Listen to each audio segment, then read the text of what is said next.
बंदी छोड़ सतगुरु रामपाल जी परमेश्वर जी की जय हो।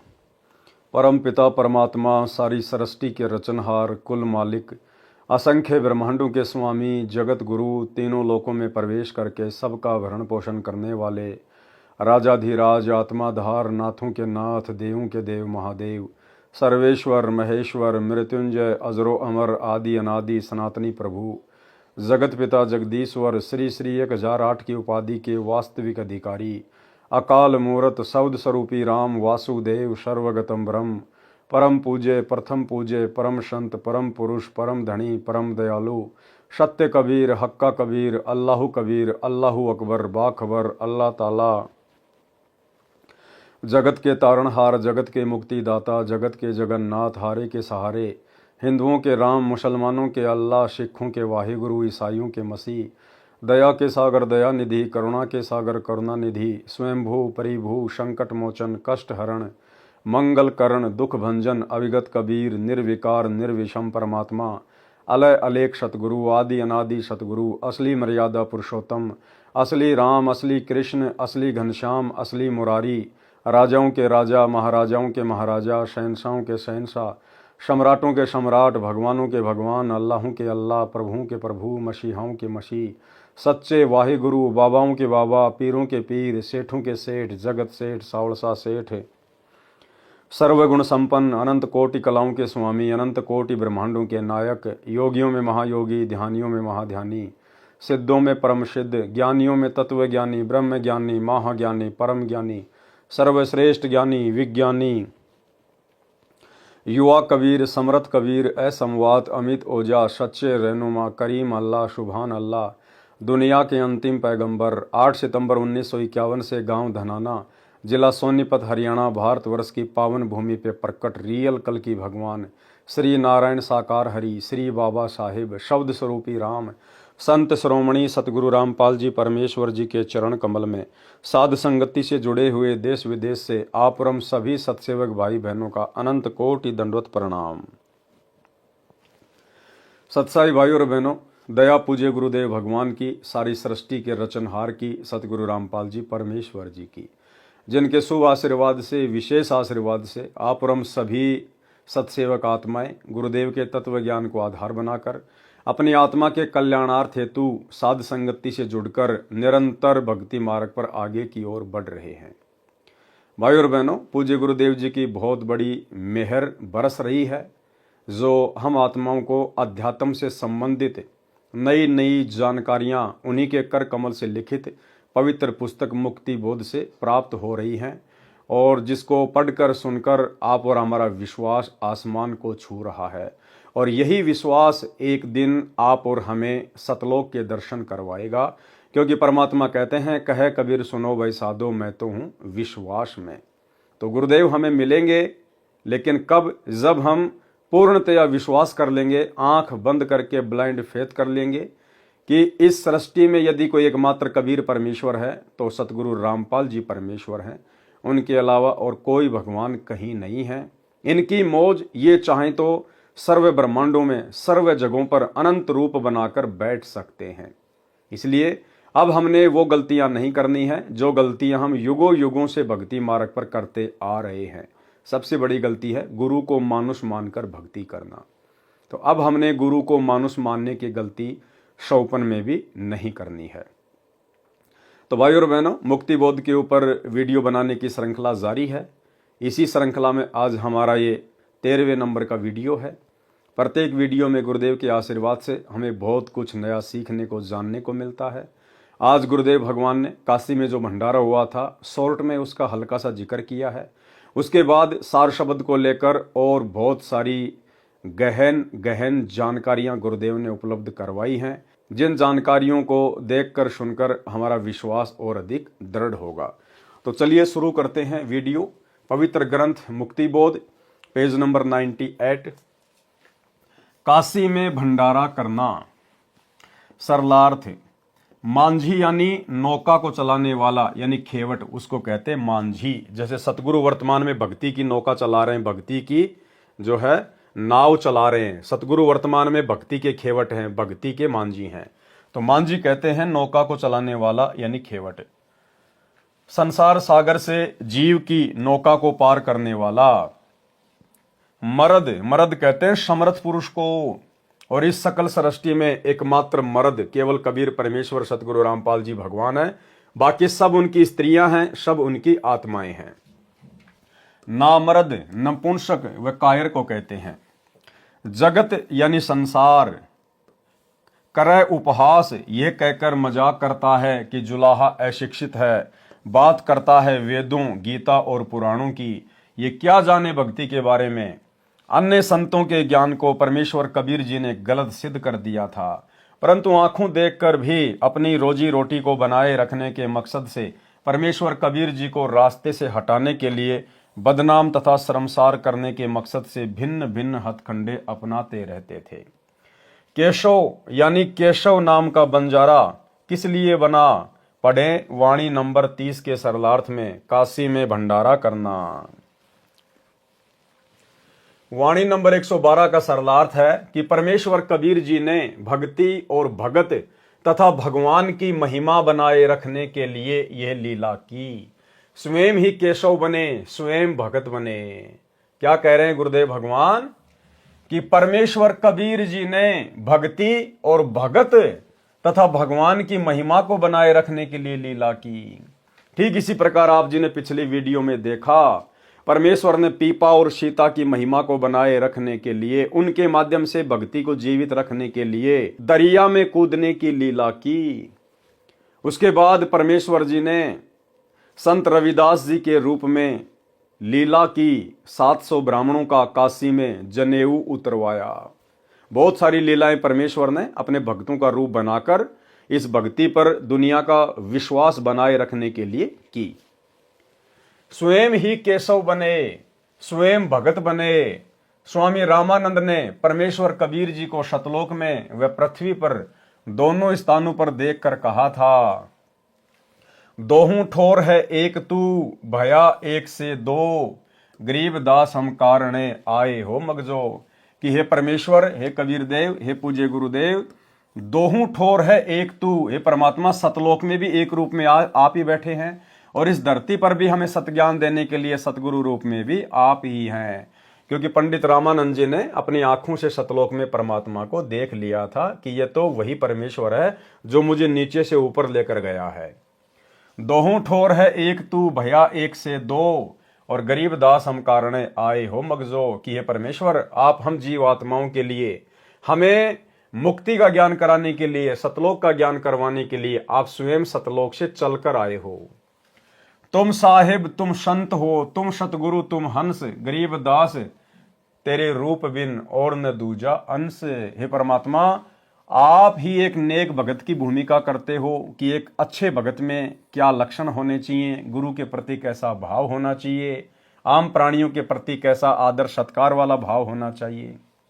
एक सच्चे गुरु की भूमिका भी आप ही करते हो, सतज्ञान बताते हो आकर, और साहिब तो आप स्वयं हो ही, इसमें कोई दो राय नहीं। बोलत रामानंद जी, सुनो कबीर करतार, गरीब दास सब रूप में तुम ही बोलनहार। वाणी नंबर 113 से 117। गरीब सोहम ऊपर और है, सतसुकृत एक नाम, सब हंसों का बंस है, सुन बस्ती नहीं गाँव। गरीब सोहम ऊपर और है, सुरती नृति का नाहा, सोहम अंतर पैठ कर सतसुकृत लोला। गरीब सोहम ऊपर और है, बिन मूल का फूल, ताकि गंध सुगंध है, जाकू पलक न भूल। गरीब सोहम ऊपर और है, बिन बेली का कंद, राम रसायन पीजिए अविचल अति आनंद। देखो क्या कहा जा रहा है भाई और बहनों, यहां पर सार शब्द की महिमा बताई जा रही है, सार नाम की महिमा। सोहम ऊपर और है, यानी सतनाम के ऊपर एक नाम और है, वो क्या है, बिन बेली का कंद। अब बताओ, नाम कोई बेल के थोड़ी लगता है, जो परमात्मा कहते हैं कि वो बिना बेली का कंद है।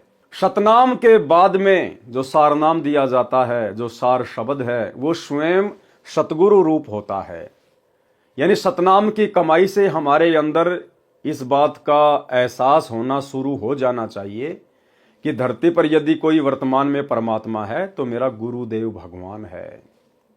तो परमात्मा कहते हैं कि सतनाम के बाद में जो सारनाम है, जो सार शब्द है, वो क्या है? सोहम ऊपर और है, बिन बेली का कंद। बिन बेली का कंद यानी वो कबीर भगवान, वो कबीर परमात्मा जो किसी मां से पैदा नहीं हुआ। जैसे कोई ऐसा पेड़ हो, कोई ऐसा फल हो जो बिना बेल के पैदा होता हो, इसी प्रकार से परमात्मा कह रहे हैं कि बिन बेली का कंद, यानी वो परमात्मा किसी मां से जन्म नहीं लेता। तो यहां सार शब्द के विषय में कहा जा रहा है, सार नाम के विषय में कहा जा रहा है। गरीब सोहम ऊपर और है, बिन बेली का कंद, यानी वो जो है, जो बिन बेली का जो कंद है वो स्वयं कबीर भगवान है, सतगुरु रामपाल जी परमेश्वर है, जो किसी मां के गर्भ से जन्म लेकर उत्पन्न नहीं हुए हैं। राम रसायन पीजिए अविचल अति आनंद, गरीब सोहम ऊपर और है, कोई एक जान भेव। यानी सतनाम के बाद में जो सारनाम है, जो सार शब्द है, यानी स्वयं जो कबीर भगवान है, उसको तो कोई एक ही जानेगा, कोई कोई जानेगा उसको। क्योंकि सतगुरु रूप में परमात्मा की पहचान करना कोई बच्चों का काम नहीं है, ये परमात्मा स्वयं ही दया बख्शता है, तभी जीव इनको पहचान पाता है। गरीब सोहम ऊपर और है, कोई एक जाने भेव, यानी कोई एक ही उसका भेद जान पाता है। गोपी गोसाई गैब धुनी जाकी कर ले सेव। आगे परमेश्वर ने इन वाणियों के सरलार्थ में बहुत अच्छे से समझाया है, ध्यान से सुनना है। जैसा कि परमेश्वर कबीर जी ने कहा है तथा संत गरीबदास जी ने बोला है, सोहम शब्द हम जग में लाए, सार शब्द हम गुप्त छिपाए। कबीर परमेश्वर ने कहा कि सोहम शब्द तो हम जग में ले आए, जो कि जाप करने का है, श्वास उश्वास का, और सार शब्द हमने गुप्त छुपाए। गुप्त क्यों छुपाए भाई? क्योंकि सार शब्द स्वयं ये कबीर भगवान है, सतगुरु रामपाल जी परमात्मा है। इसकी तो केवल पहचान करनी होती है, ये कोई सुमरण का नहीं है, ये कोई जाप करने का नहीं होता है। सोहम शब्द हम जग में लाए, सार शब्द हम गुप्त छुपाए। उसी का वर्णन इन अमृतवाणियों में है कि कुछ संत व गुरुजन परमेश्वर कबीर जी की वाणी से सोहम शब्द पढ़कर उसको अपने शिष्यों को जाप के लिए देते हैं। वे इस दिव्य मंत्र की दीक्षा देने के अधिकारी नहीं हैं, और सोहम का उपदेश यानी प्रचार करके फिर नाम देना संपूर्ण दीक्षा पद्धति नहीं है। अधूरा नाम है, मोक्ष नहीं हो सकता। सोहम नाम के ऊपर एक सत सुकृत यानी कल्याणकारक संपूर्ण मोक्ष मंत्र और है, यानी सोहम के बाद तो एक नाम और दिया जाएगा। वह सब हंसों यानी निर्मल भक्तों के वंश हैं, यानी अपना परंपरागत मंत्र है। क्या है वो मंत्र है जो मंत्र हम सतलोक में छोड़ के आ गए थे। तो सतलोक से क्या छोड़ के आए थे? अपने भगवान को छोड़ के आए थे। अरे सतलोक से अपने परमात्मा को छोड़ के आए थे, अपने गुरुदेव भगवान को छोड़ के आए थे काल के साथ में। तो वो स्वयं कबीर भगवान धरती पर सतगुरु रूप में प्रकट होता है, और फिर स्वयं ही परमात्मा अपनी जानकारी करवाता है। अच्छी नीयत वाले भगत को, मोक्ष के अधिकारी भगत को परमात्मा फिर ये आभास करवा देता है। भगत को परमात्मा सूक्ष्म दिव्य दृष्टि दे देता है, और भगत ज्ञान को आधार बना के गुरु आशीर्वाद से अपने गुरु को पहचान लेता है कि ये सामान्य गुरु नहीं है, ये मेरा पिता है, मेरी आत्मा का पति है, ये मेरा कबीर भगवान है, जिसको मैं सतलोक में भूलकर छोड़कर आ गया था। सोहम नाम के ऊपर एक सुकृत यानी कल्याणकारक संपूर्ण मोक्ष मंत्र और है। वह सब हंसों यानी निर्मल भक्तों के वंश अपना परंपरागत मंत्र है, जिसे भूल जाने के कारण मोक्ष प्राप्त नहीं कर सकते। यदि ये मंत्र प्राप्त नहीं होता है तो उसको नहीं बस्ती नहीं गांव यानी कोई ठिकाना नहीं मिलता। अगर गुरु की परमात्मा के रूप में पहचान नहीं करी भगत ने, तो भाई वो ना घर का ना घाट का धोबी का कुत्ता बन के रह जाएगा। सतगुरु से उपदेश लेने के बाद भी चाहे कोई सा भी मंत्र क्यों ना मिल गया हो, वे घर के रहते न घाट के, यानी मोक्ष प्राप्त नहीं होता। किनको? जो अपने गुरु को ही परमात्मा नहीं मानते हैं उनको। आगे देखिए, सोहम से ऊपर जो कल्याणकारक सत सुकृत नाम है, उसका सुमरण सुरती नृति से होता है, यानी ध्यान से उसका जाप करना होता है।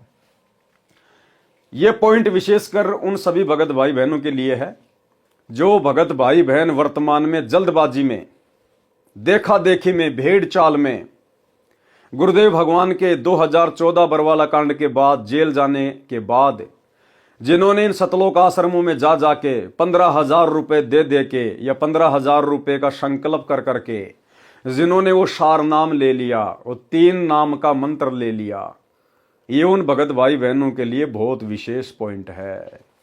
क्या कह रहे हैं परमात्मा सार नाम के बारे में? सोहम से ऊपर जो कल्याणकारक सत्सुकृत नाम है उसका स्मरण सुरती नृत्य से होता है, यानी ध्यान से उसका जाप करना होता है। और जिनको सार नाम मिल गया वर्तमान में इन फर्जी सतलोक आश्रमों से, चंद पैसों के लालच में इन्होंने सार नाम को, जो कि फर्जी सार नाम, गुरुदेव भगवान ने उस डीवीडी में जानबूझ के भक्तों की परीक्षा के लिए वो फर्जी सार नाम डाला, फर्जी सार नाम। और भगत उसको लेके अपने आप को धन्य समझ रहे हैं और दुर्गति सबकी ज्यों की त्यों है। परमात्मा कहते हैं उसका तो सुरती नृत्य से, ध्यान से स्मरण होता है, चिंतन करना पड़ता उसका। वो मुंह से जाप नहीं किया जाता, श्वासों से जाप नहीं किया जाता। और यहां तो 3 मंत्र दिए गए उन भक्तों को और तीनों मंत्रों का वो जाप कर रहे हैं। परमात्मा क्या कह रहे हैं सार नाम के विषय में? तो गुरुदेव कहते हैं जो सार नाम है उसका सुमरण नहीं किया जाता, उसका स्मरण है। और उसका स्मरण कैसे किया जाता है?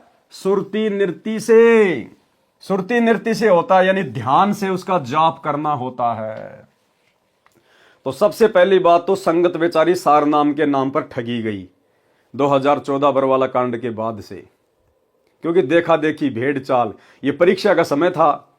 लोगों ने ना तो विश्वास किया अपने गुरुदेव भगवान पर, फिर क्यों भक्ति कर रहे थे भाई? जब आपको इतना ही विश्वास नहीं है कि हमारे गुरुजी कभी जेल से बाहर आएंगे, फिर क्यों भक्ति कर रहे हो? चलो तुमने नाम तो ले लिया इन फर्जी सतलोक आश्रमों से, क्या तुम्हारे को सतलोक भी ये लोग भेज देंगे कल को एरोप्लेन को बुक करके? अगर तुम्हारा गुरु जेल से नहीं आया तो तुम्हें सतलोक कौन भेजेगा फिर? तो भाई और बहनों ने अपने गुरुदेव भगवान पर विश्वास करना चाहिए था, अपने गुरुदेव का इसार जेल से बाहर आने का इंतजार करना चाहिए था। अरे ये परमात्मा सतलोक से चल के पृथ्वी पर आया है तो जेल में बैठने थोड़ी आया है। ये तो परमेश्वर का एक मिशन है, उनकी एक लीला है। जो गंदगी सतलोक आश्रमों में जमा हो चुकी थी, भक्तों की भीड़ के रूप में जो गंदगी जमा हो चुकी थी, परमात्मा उसकी छटनी करने के लिए इसार जेल में बैठे हैं। तो भक्तों ने विश्वास करना चाहिए था, इंतजार करना चाहिए था, जैसे हम सत्सेवक भाई बहन कर रहे हैं और ज्ञान आधार से अपनी भक्ति कर रहे हैं। तो पहली बात तो संगत सार नाम के नाम पे ठगी गई। उसके बाद सतलोक आश्रम मैनेजमेंट हरियाणा ने काल प्रेरणा से सार शब्द देना शुरू कर दिया, सार शब्द। और सार शब्द का क्या दिया इन्होंने? 3 मंत्र, ओम सोहम सत्य कबीरा, ओम सोहम सत्य कबीरा। और सब भाई बहन उसको जप रहे हैं, ओम सोहम सत्य कबीरा, ओम सोहम सत्य कबीरा। और 1-1 लाख रुपया ले लिया गया उस सार शब्द का, 1-1 लाख रुपया। अभी जो हिसार जेल से लेटेस्ट ऑडियो आई है 73 नंबर की, विशेष संदेश नंबर 73, उसमें परमेश्वर ने सार शब्द के बारे में बिल्कुल क्लियर कर दिया। भाई और बहनों, आपने एक चीज नोट की होगी, इससे आपको यह भी विश्वास होगा कि यह पवन दास अपनी तरफ से कुछ नहीं बोलता है। परमात्मा मुझे जो प्रेरणा करते हैं वही संदेशा दास आप जियों को देता है। और दास पिछले कई वर्षों से सार शब्द के बारे में यही बताता आया है कि सार शब्द कोई मंत्र नहीं है, सार शब्द कोई जाप करने का मंत्र नहीं है। सार शब्द तो खुद हमारा गुरुदेव भगवान है, खुद हमारा परमात्मा है सार शब्द। लेकिन किसी भी भाई बहन को विश्वास नहीं हुआ, मन में शंका कि नहीं इसको क्या पता, ये तो आश्रमों में भी नहीं जाता, गुरुजी ने इसको गुरुद्रोही घोषित कर रखा है। ठीक है भैया, गुरुदेव ने अपने मिशन के तहत मुझे गुरुद्रोही घोषित कर दिया, मेरा सौभाग्य। आश्रमों में मैं इसलिए नहीं जाता क्योंकि आश्रमों में काल बैठा हुआ है, लेकिन ज्ञान तो गुरुदेव भगवान का हमारे पास में है, वो तो बाहर है, स्वतंत्र है, ज्ञान को तो किसी ने बांध नहीं रखा।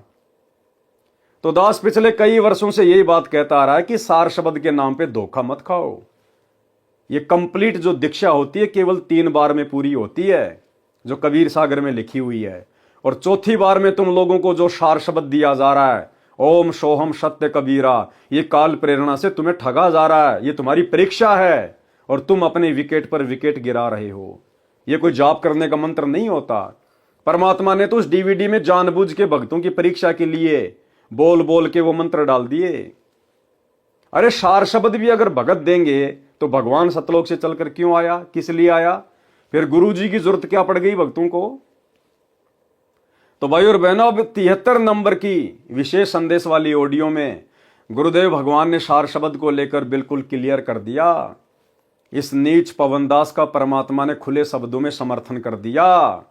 और गुरुदेव कह रहे हैं कि सार शब्द कोई जाप करने का मंत्र नहीं है, सार शब्द कोई मंत्र नहीं है।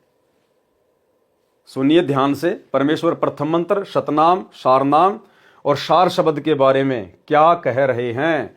भगत भाई बहनों की आंखें खुल जानी चाहिए इसको सुनने के बाद में, अन्यथा भाई और बहनों आंखें फिर फूटी पड़ी हैं। सुनिएगा। पहले तो प्रथम मंत्र ऐसा गजब का, उसके बाद आपको सतनाम दिया जाता है स्टेप बाय स्टेप। ये पहले वर्णित कर रखा था भगवान ने, सारी व्यवस्था कर रखी थी। अब आपको 5-6 साल का मौका दिया जाता है श्वास उश्वास का खूब श्रवण करा करो। हम सार नाम जब देते हैं ताकि तुम दृढ़ हो जाओ और ये फिर बर्बाद ना कर लो। मोक्ष होगा सतनाम से, यानी मोक्ष का मतलब है कि यहां से पीछा छुटेगा सतनाम तय। और सार नाम तो भगवान का है, देख बेट मजा बैठाओगा तुमने वहां पर यहां से आपका झंझट मिट्टा जब बात ऊपर चल लेंगे तो सांस का सुमन करा करो खूब डट के, और सार नाम रहने पास फिर उसकी रगड़ ला दे। तो 3 मंत्र के बारे में गुरुदेव ने बता दिया कि सबसे पहले आपको प्रथम मंत्र दिया जाता है, उसके बाद आपको सतनाम दिया जाता है, और सतनाम के बाद आपको 4-5 साल का समय दिया जाता है कि जम के इसका सुमरण करो, मर्यादा में रह के। उसके बाद फिर आपको सारनाम दिया जाएगा, और सारनाम तो उस समय दिया जाएगा जब आपके सारे झंझट समाप्त हो जाएंगे। सारे झंझट का मतलब है काम, क्रोध, लोभ, मोह, अहंकार, राग, द्वेष, ईर्ष्या, छल, कपट। तो ये तो ज्यों का त्यों भरा पड़ा है आज भक्तों में। जिन जिन भक्तों ने सतलोक आश्रमों से सार नाम ले लिया है, सबसे ज्यादा राग, द्वेष, ईर्ष्या, काम, क्रोध, लोभ, मोह, अहंकार यदि किसी में है तो उन सार नाम और सार शब्द प्राप्त भक्तों के अंदर है। तो कहां से उनकी सुरती आगे बढ़ेगी, कहां पे वो भक्ति मार्ग पे दृढ़ हो पाएंगे? तो 3 बार की दीक्षा के बारे में गुरुदेव ने बता दिया। अब आगे गुरुदेव जिक्र कर रहे हैं सार शब्द का। जिस सार शब्द के नाम पे गुरुदेव के कलयुगी परिवार ने आप भाई बहनों को 1-1 लाख रुपए के चक्कर में काल प्रेरणा से मूर्ख बना दिया है, आपकी तमाम मर्यादाएं खंडित करवा दी गई हैं, आप भाई बहनों को गुरुदेव भगवान की नजरों में नीचे गिरा दिया गया है। अब सार शब्द के बारे में क्या कह रहे हैं गुरुदेव? सार शब्द कोई मंत्र नहीं है जिसका तुम लोग जाप करने में लगे हुए हो। क्या कह रहे हैं, ध्यान से सुनिए। उसके बाद चौथा कोई मंत्र नहीं देते हम, दीक्षा नहीं है चौथा। उसके बाद चौथा कोई मंत्र नहीं देते हम, दीक्षा नहीं है चौथा। उसके बाद चौथा कोई मंत्र नहीं देते हम, दीक्षा नहीं है चौथा। चौथे जो सार शब्द है उसमें आपकी भक्ति को सैचुरेट किया जाता है, उसको और प्रगाढ़ किया जाता है, और वो सिमरण मिलने के बाद फिर जल्दी छूट जाओगे। उससे पहले सतनाम बहुत जरूरी है। सतनाम का सिमरण जब पूरा ना हुआ तो ये काम नहीं करेगा। और कोई हमने शौक थोड़ा है आपसे में सार शब्द ना देंगे, सार नाम ना दे, आपके लिए तो खड़े हो रहे हैं, पर समय पर देता डॉक्टर, समय से पहले फोड़ेगा, चीरा ना करे। तो मरीज कुछ भी कहता रहे, उस डॉक्टर ने अपने हिसाब से चलना होता है। तो भाई और बहनों, आपने सुन लिया सार शब्द के विषय में कि सार शब्द कोई मंत्र नहीं है, सार शब्द कोई दीक्षा नहीं है, कोई जाप करने का मंत्र नहीं है सार शब्द। और आप लोग सारा दिन ओम सोहम सत्य कबीरा, ओम सोहम सत्य कबीरा, 1-1 लाख रुपए देके ठगे गए आप लोग। क्या कह रहे हैं गुरुदेव भगवान? यही हम चीख रहे हैं, हम चिल्ला रहे हैं पिछले 7-8 वर्षों से कि मूर्ख मत बनो, ये परीक्षा का समय है, गुरु देख रहा है। वो बालक नहीं है, बेबस नहीं है, लाचार नहीं है जो सरकार ने पकड़ के जेल में बैठा दिया और बाहर नहीं निकल पा रहा। वो अपनी मर्जी का मालिक है, वो छटनी करने के लिए बैठा हुआ है, और तुम इंतजार करो अपने गुरु का। लेकिन सत्सेवक भाई बहनों को छोड़कर किसी ने इंतजार नहीं किया, और ठोकरों पे ठोकर खा गए, ठोकरों पे ठोकर। तो जप लो, क्या मिलेगा उसको जपने से? कुछ नहीं मिलेगा, टट्टू भी नहीं मिलेगा, टट्टू भी। तो आगे क्या कह रहे हैं गुरुदेव भगवान? सोहम से ऊपर जो कल्याणकारक सत्सुकृत नाम है, उसका स्मरण सुरति नृत्य से होता है। अब स्मरण हमें गुरुदेव भगवान का करना है, परमात्मा के जो गुण हैं उनका करना है। गुरुदेव भगवान ने जो हमारे विषय विकारों को मिटाया है, उसके प्रति हमने गुरु की महिमा करनी है, हमने गुरुदेव भगवान की महिमा करनी है, चिंतन करना है कि परमात्मा कैसे दया करी आपने। पल पल भगत अपने गुरु को याद रखे, उसके गुणों को याद रखे, अपने गुरु के द्वारा किए गए उपकार को याद रखे, गुरु का बारंबार जो है धन्यवाद करे। उसको कहते हैं सुरति नृत्य से सुमरण करना।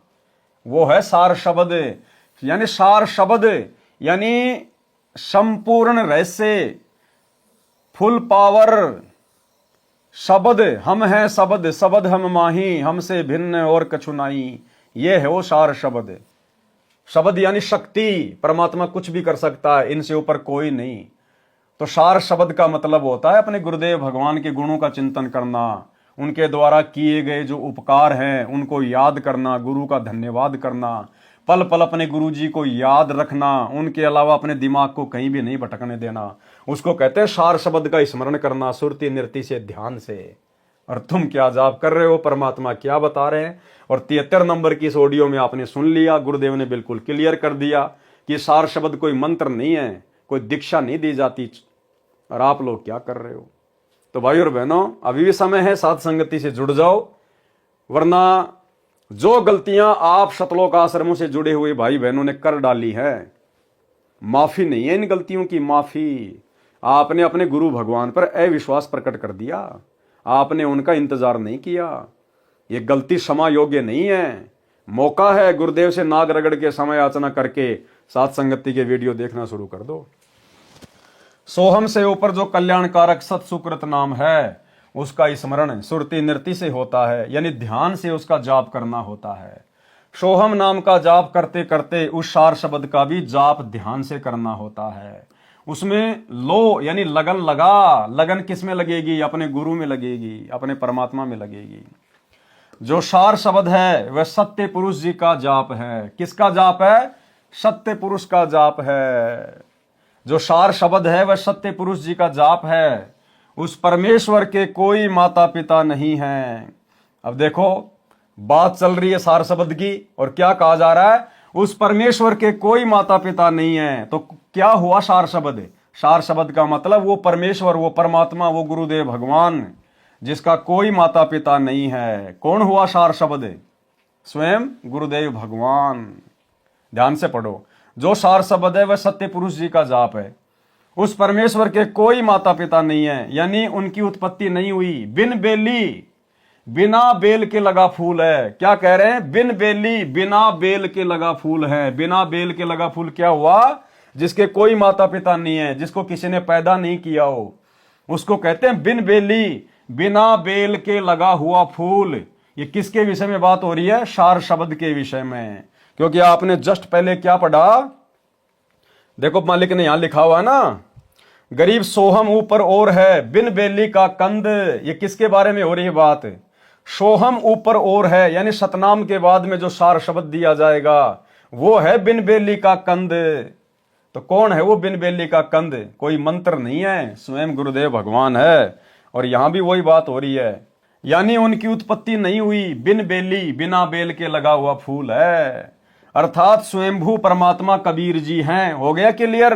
अर्थात स्वयंभू परमात्मा कबीर जी हैं। बात किसकी चल रही है? सार शब्द की। तो कौन है सार शब्द? स्वयं हमारे गुरुदेव भगवान। उसके सुमरण से अच्छा परिणाम मिलेगा, यानी सतलोक में उठ रही सुगंध आएगी। उस परमात्मा के सार शब्द को तथा उस मालिक को पलक भी ना भूलना, वही आपका उपकार करेंगे। वाणी नंबर 116 का सरलार्थ, वाणी नंबर 115 वाला ही सरलार्थ है। इसमें फूल के स्थान पर मेवा कहा है, कंद। उस परमेश्वर वाली इस सत्य भक्ति रूपी रसायन जड़ी बूटी पीजिए, यानी श्रद्धा से सुमरण कीजिए। जो अविचल सदा रहने वाला आनंद सुख यानी पूर्ण मोक्ष है वह प्राप्त होगा। जो सार शब्द सोहम से ऊपर है, आगे क्या कह रहे हैं परमात्मा? जो सार शब्द सोहम से ऊपर है, उसका भेद कोई कोई ही जानता है। जैसे वर्तमान में केवल सत्सेवक भाई बहन ही जान पाए हैं उस सार शब्द को, उसका भेद कोई कोई ही जानता है।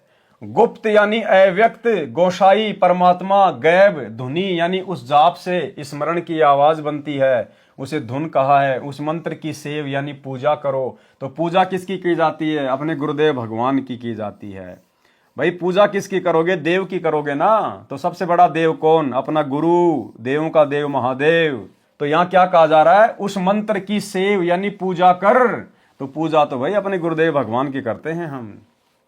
वाणी नंबर 118।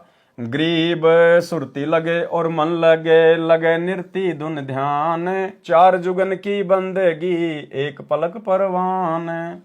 सरलार्थ, उस संपूर्ण दीक्षा मंत्र का सुमरण स्मरण ध्यान पूर्वक करना है। उसका स्मरण करते समय सुरती नृति तथा मन नाम के जाप में लगा रहे। ऐसा न हो कि कबीर माला तो कर में फिरे, जीव्या फिरे मुख माही, मनवा तो चहु दिस फिरे, ये तो सुमरण नाही। सुरती नृति तथा मन व श्वास यानी पवन के साथ सुमरण करने से, एक ही नाम जाप से 4 युगों तक की गई शास्त्र विरुद्ध मंत्रों के जाप की भक्ति से भी अधिक फल मिल जाता है। वाणी नंबर 119। गरीब सुरती लगे और मन लगे, लगे नृति तिस ठोर, शंकर बख्शा मेहर करी उबर गई जदगोर। सरलार्थ, उपरोक्त विधि से स्मरण करना उचित है। उदाहरण बताया है कि जैसे शंकर भगवान ने कृपया करके पार्वती जी को गुप्त मंत्र बताया, जो प्रथम मंत्र ये दास रामपाल दास देता है, जो शास्त्रोक्त नाम है, और देवी जी ने उस स्मरण को ध्यान पूर्वक किया तो तुरंत लाभ मिला। वाणी नंबर 120। गरीब सुरती लगे और मन लगे, लगे नृति तिस माही, एक पलक ता संचरे कोटि पाप अग जाही। सरलार्थ, उपरोक्त विधि के सुमरण यानी स्मरण से एक क्षण में करोड़ों पाप नष्ट हो जाते हैं। वाणी नंबर 121। गरीब अवगत की अवगत कथा, अवगत है सब ख्याल, अवगत सु अवगत मिले, कर जोर तब काल। सरलार्थ, अवगत की यानी दिव्य परम पुरुष परमेश्वर की अविगत कथा दिव्य कहानी है। उसका ख्याल यानी विचार विमर्श भी अविगत यानी अनोखा है, क्योंकि उसका किसी को ज्ञान नहीं होता। कोई प्रथम बार उस परमेश्वर की महिमा सुनता है तो अनोखी लगती है। उस परमेश्वर को अविगत से दिव्य मंत्र की साधना से अविगत मिले प्राप्त करते हैं तो उस साधक के सामने कर जोरे तब काल यानी काल ज्योति निरंजन हाथ जोड़ता है और उसको शतलोक जाने में बाधा उत्पन्न नहीं करता। वाणी नंबर 122। गरीब अमर अनुपम कबीर आप हैं और सकल सब खंड, सूक्ष्म से सूक्ष्म सही पूर्ण पद प्रचंड। सरलार्थ, वह अमर अनुपम यानी अद्भुत परमात्मा स्वयं कबीर जी हैं।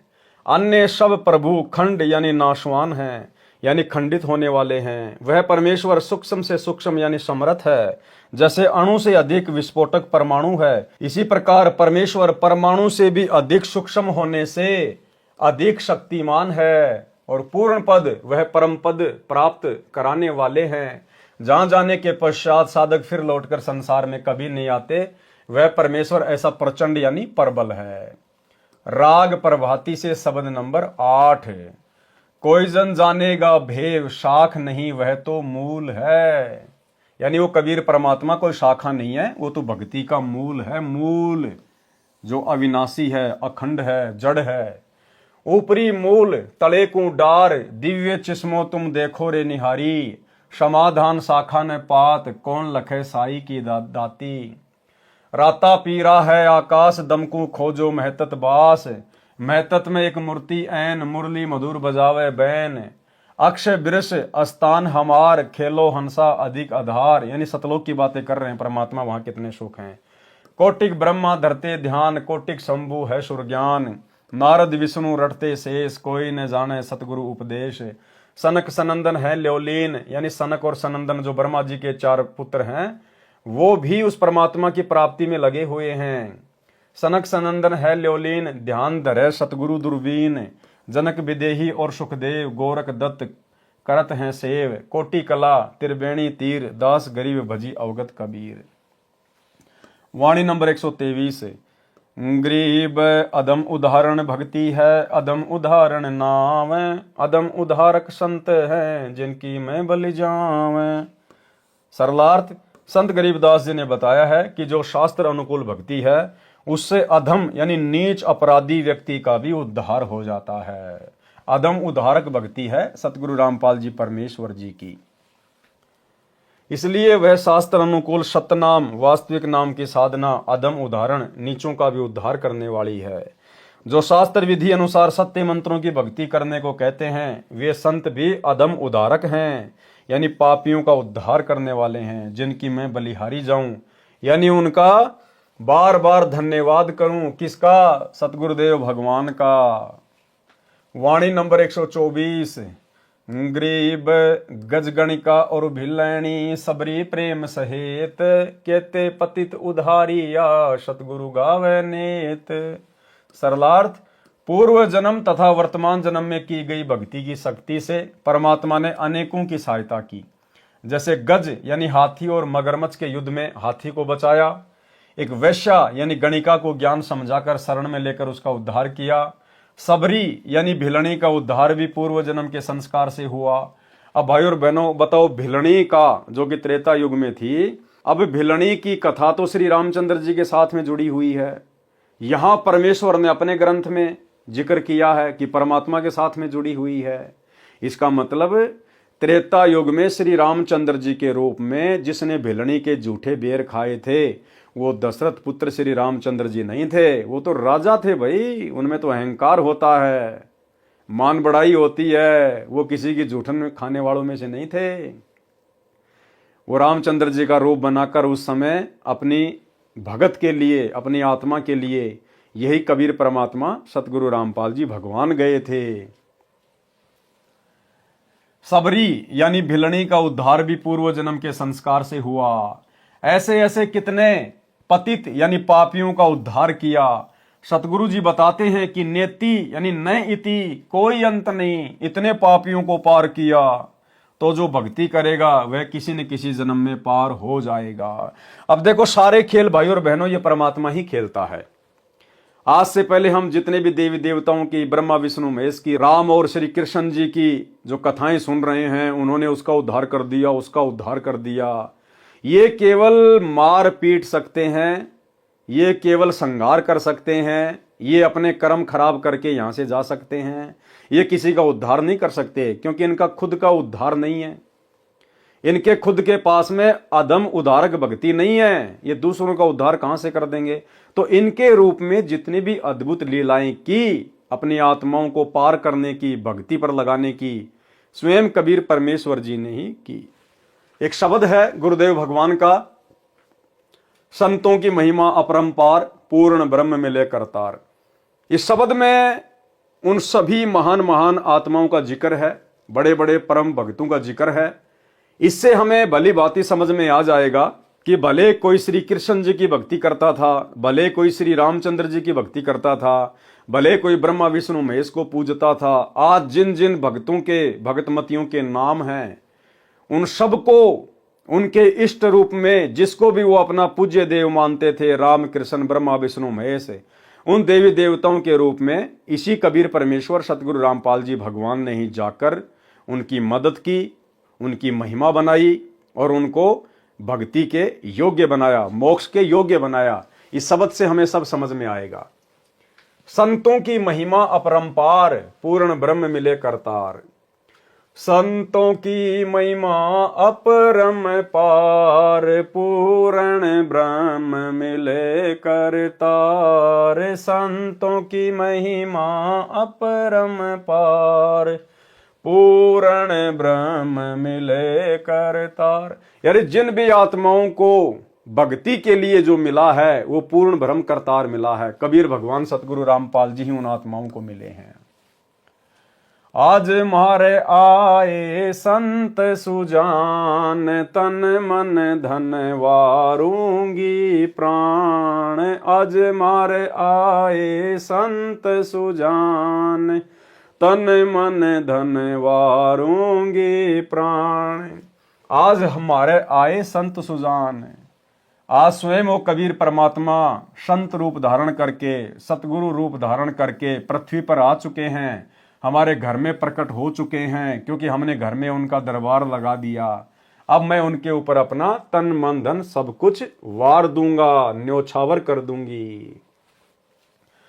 चरण कमल रज डारो शीस, मानो आप मिले जगदीश। चरण कमल रज डारो शीस, मानो आप मिले जगदीश।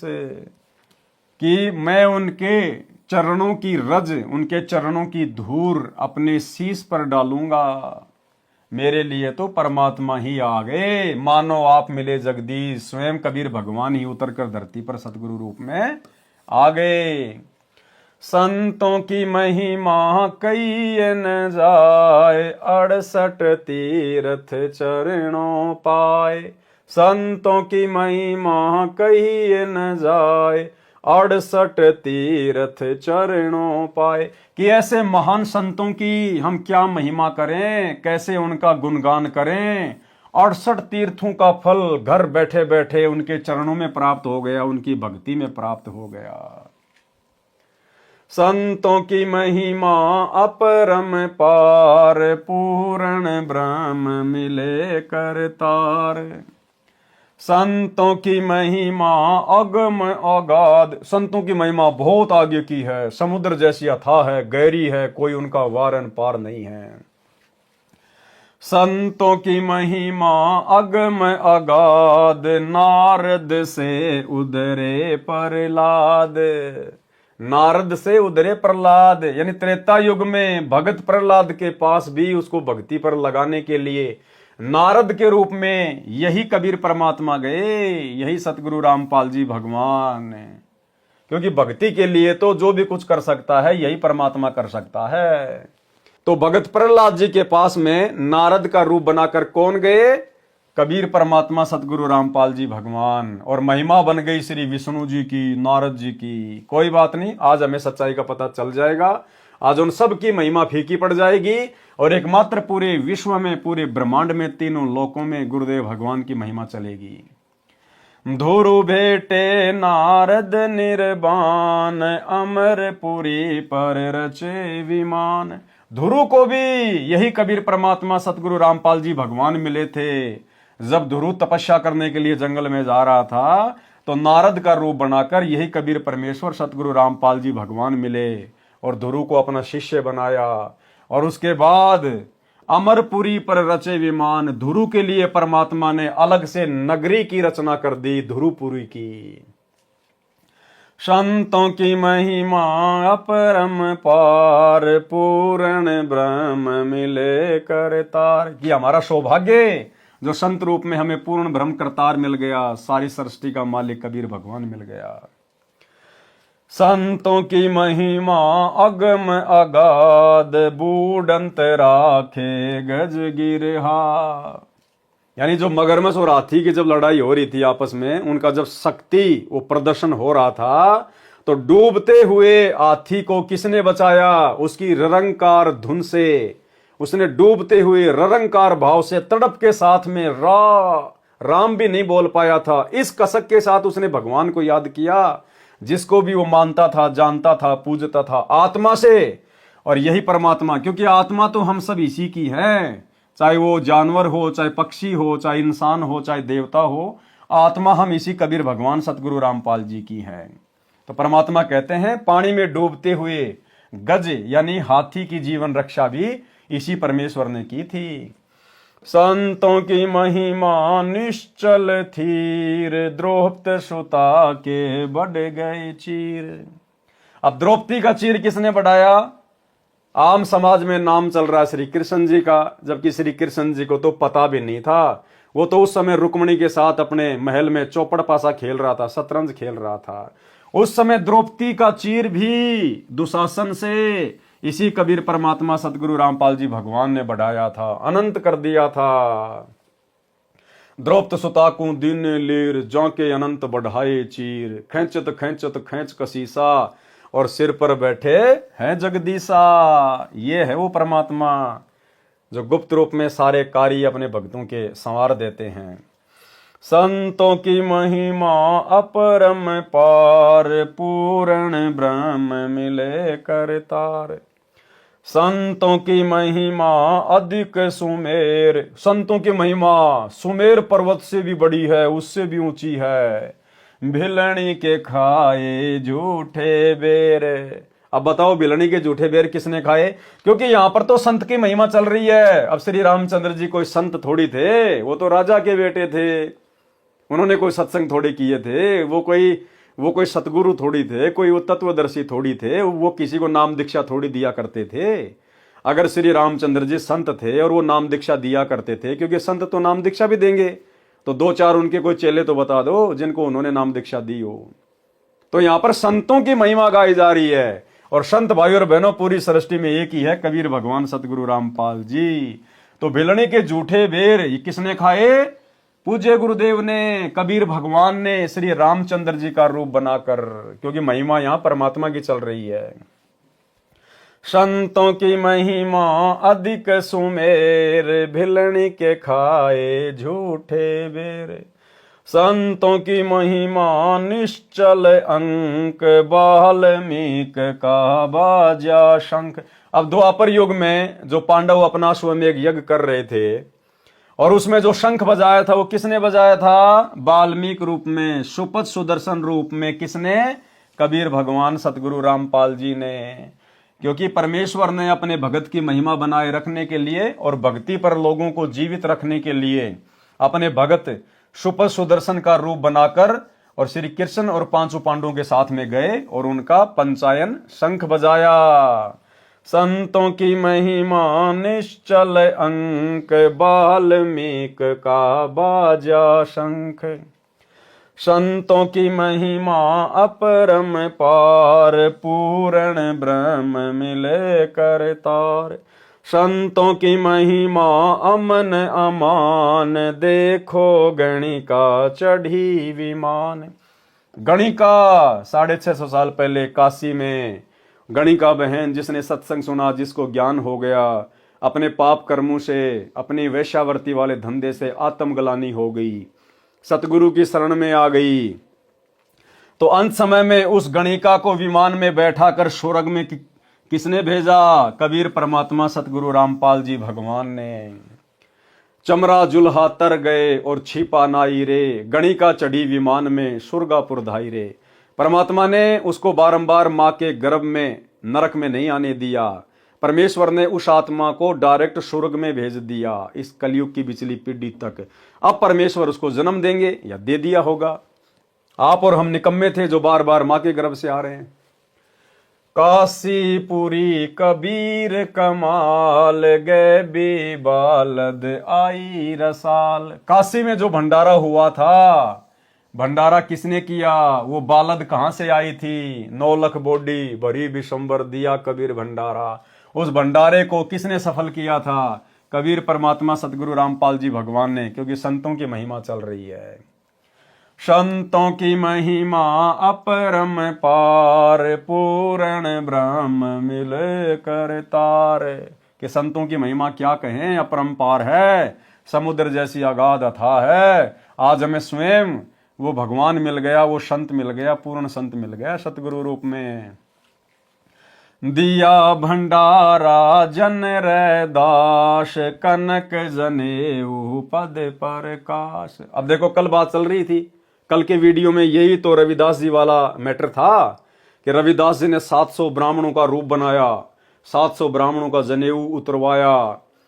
तो यही तो हम कह रहे थे कि वो रविदास जी करने वाले नहीं थे, रविदास जी के रूप में वो लीला परमात्मा ने की थी। तो आ गई यहां बात है कि दिया भंडारा जन रैदास, उस रानी ने रविदास जी को भंडारे में बुलाया और कणक जनेऊ यानी सोने का जनेऊ दिखाया, पद प्रकाश, उन ब्राह्मणों को अपने शरीर में सोने का जनेऊ दिखाया। किसने? महिमा किसकी चल रही है? परम संत की। संतों की महिमा कई न जाए, पीपा कूद पड़े दरियाए। अब देख लो आगे, यहां पे हो गया क्लियर। सीता और पीपा उस दरिया में नहीं कूदे थे द्वारिका देखने के लिए।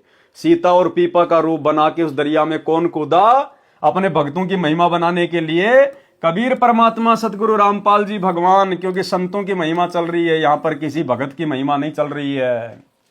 संतों की महिमा कई न जाए, पीपा कूद पड़े दरियाए। तो दरिया में कूदने वाला पीपा और सीता नहीं थे, इसी भगवान ने पीपा और सीता का रूप बनाया। दास गरीब संतन को सेव, 84 मिट गई सुख देव। कि भाई अगर अपने 84 लाख योनियों का कष्ट मिटाना चाहते हो तो गरीबदास जी कहते हैं किसी पूर्ण संत की तलाश कर लो और उसकी सेवा करो। और भाई ये पूर्ण संत ये किसी के सर्च करने से नहीं मिलता, ये तलाशने से नहीं मिलता। जिसके ऊपर इसकी दया होती है, मेहर होती है, ये उसको स्वयं तलाश लेता है और अपनी शरण में ले लेता है। संतों की महिमा अपरम पार, पूर्ण ब्रह्म मिले करतार। अब आगे बढ़ते हैं अपने उसी मैटर पे। वाणी नंबर 125। गरीब राम रसायन पीजिए, यो ओसर यो दावे, फिर पीछे पछतावेगा, चला चली हो जावे। सरलार्थ, हे भगत, राम रसायन यानी शुभ नाम रूपी औषधि का सेवन कर, जिससे तेरी आत्मा की कीमत बने। रसायन क्या होता है?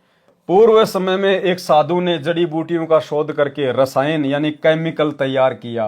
उसको लोहे पर डालने से लोहा सोना बन जाता था।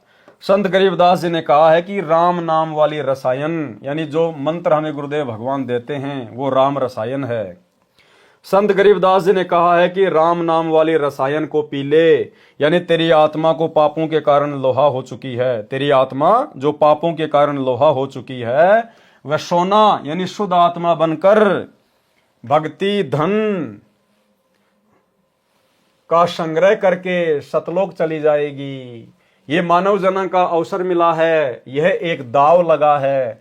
अन्यथा जब शरीर छूट जाएगा और कुल के व्यक्ति कहेंगे कि उठाओ चलो शमशान घाट ले चलो, कहते हैं कि फिर बाद में पश्चाताप करेगा, न परिवार साथ चलेगा न धन साथ चलेगा। इसलिए सच्चे नाम रूपी रसायन का सेवन कर, यानी सत्य साधना कर, सुमरण कर।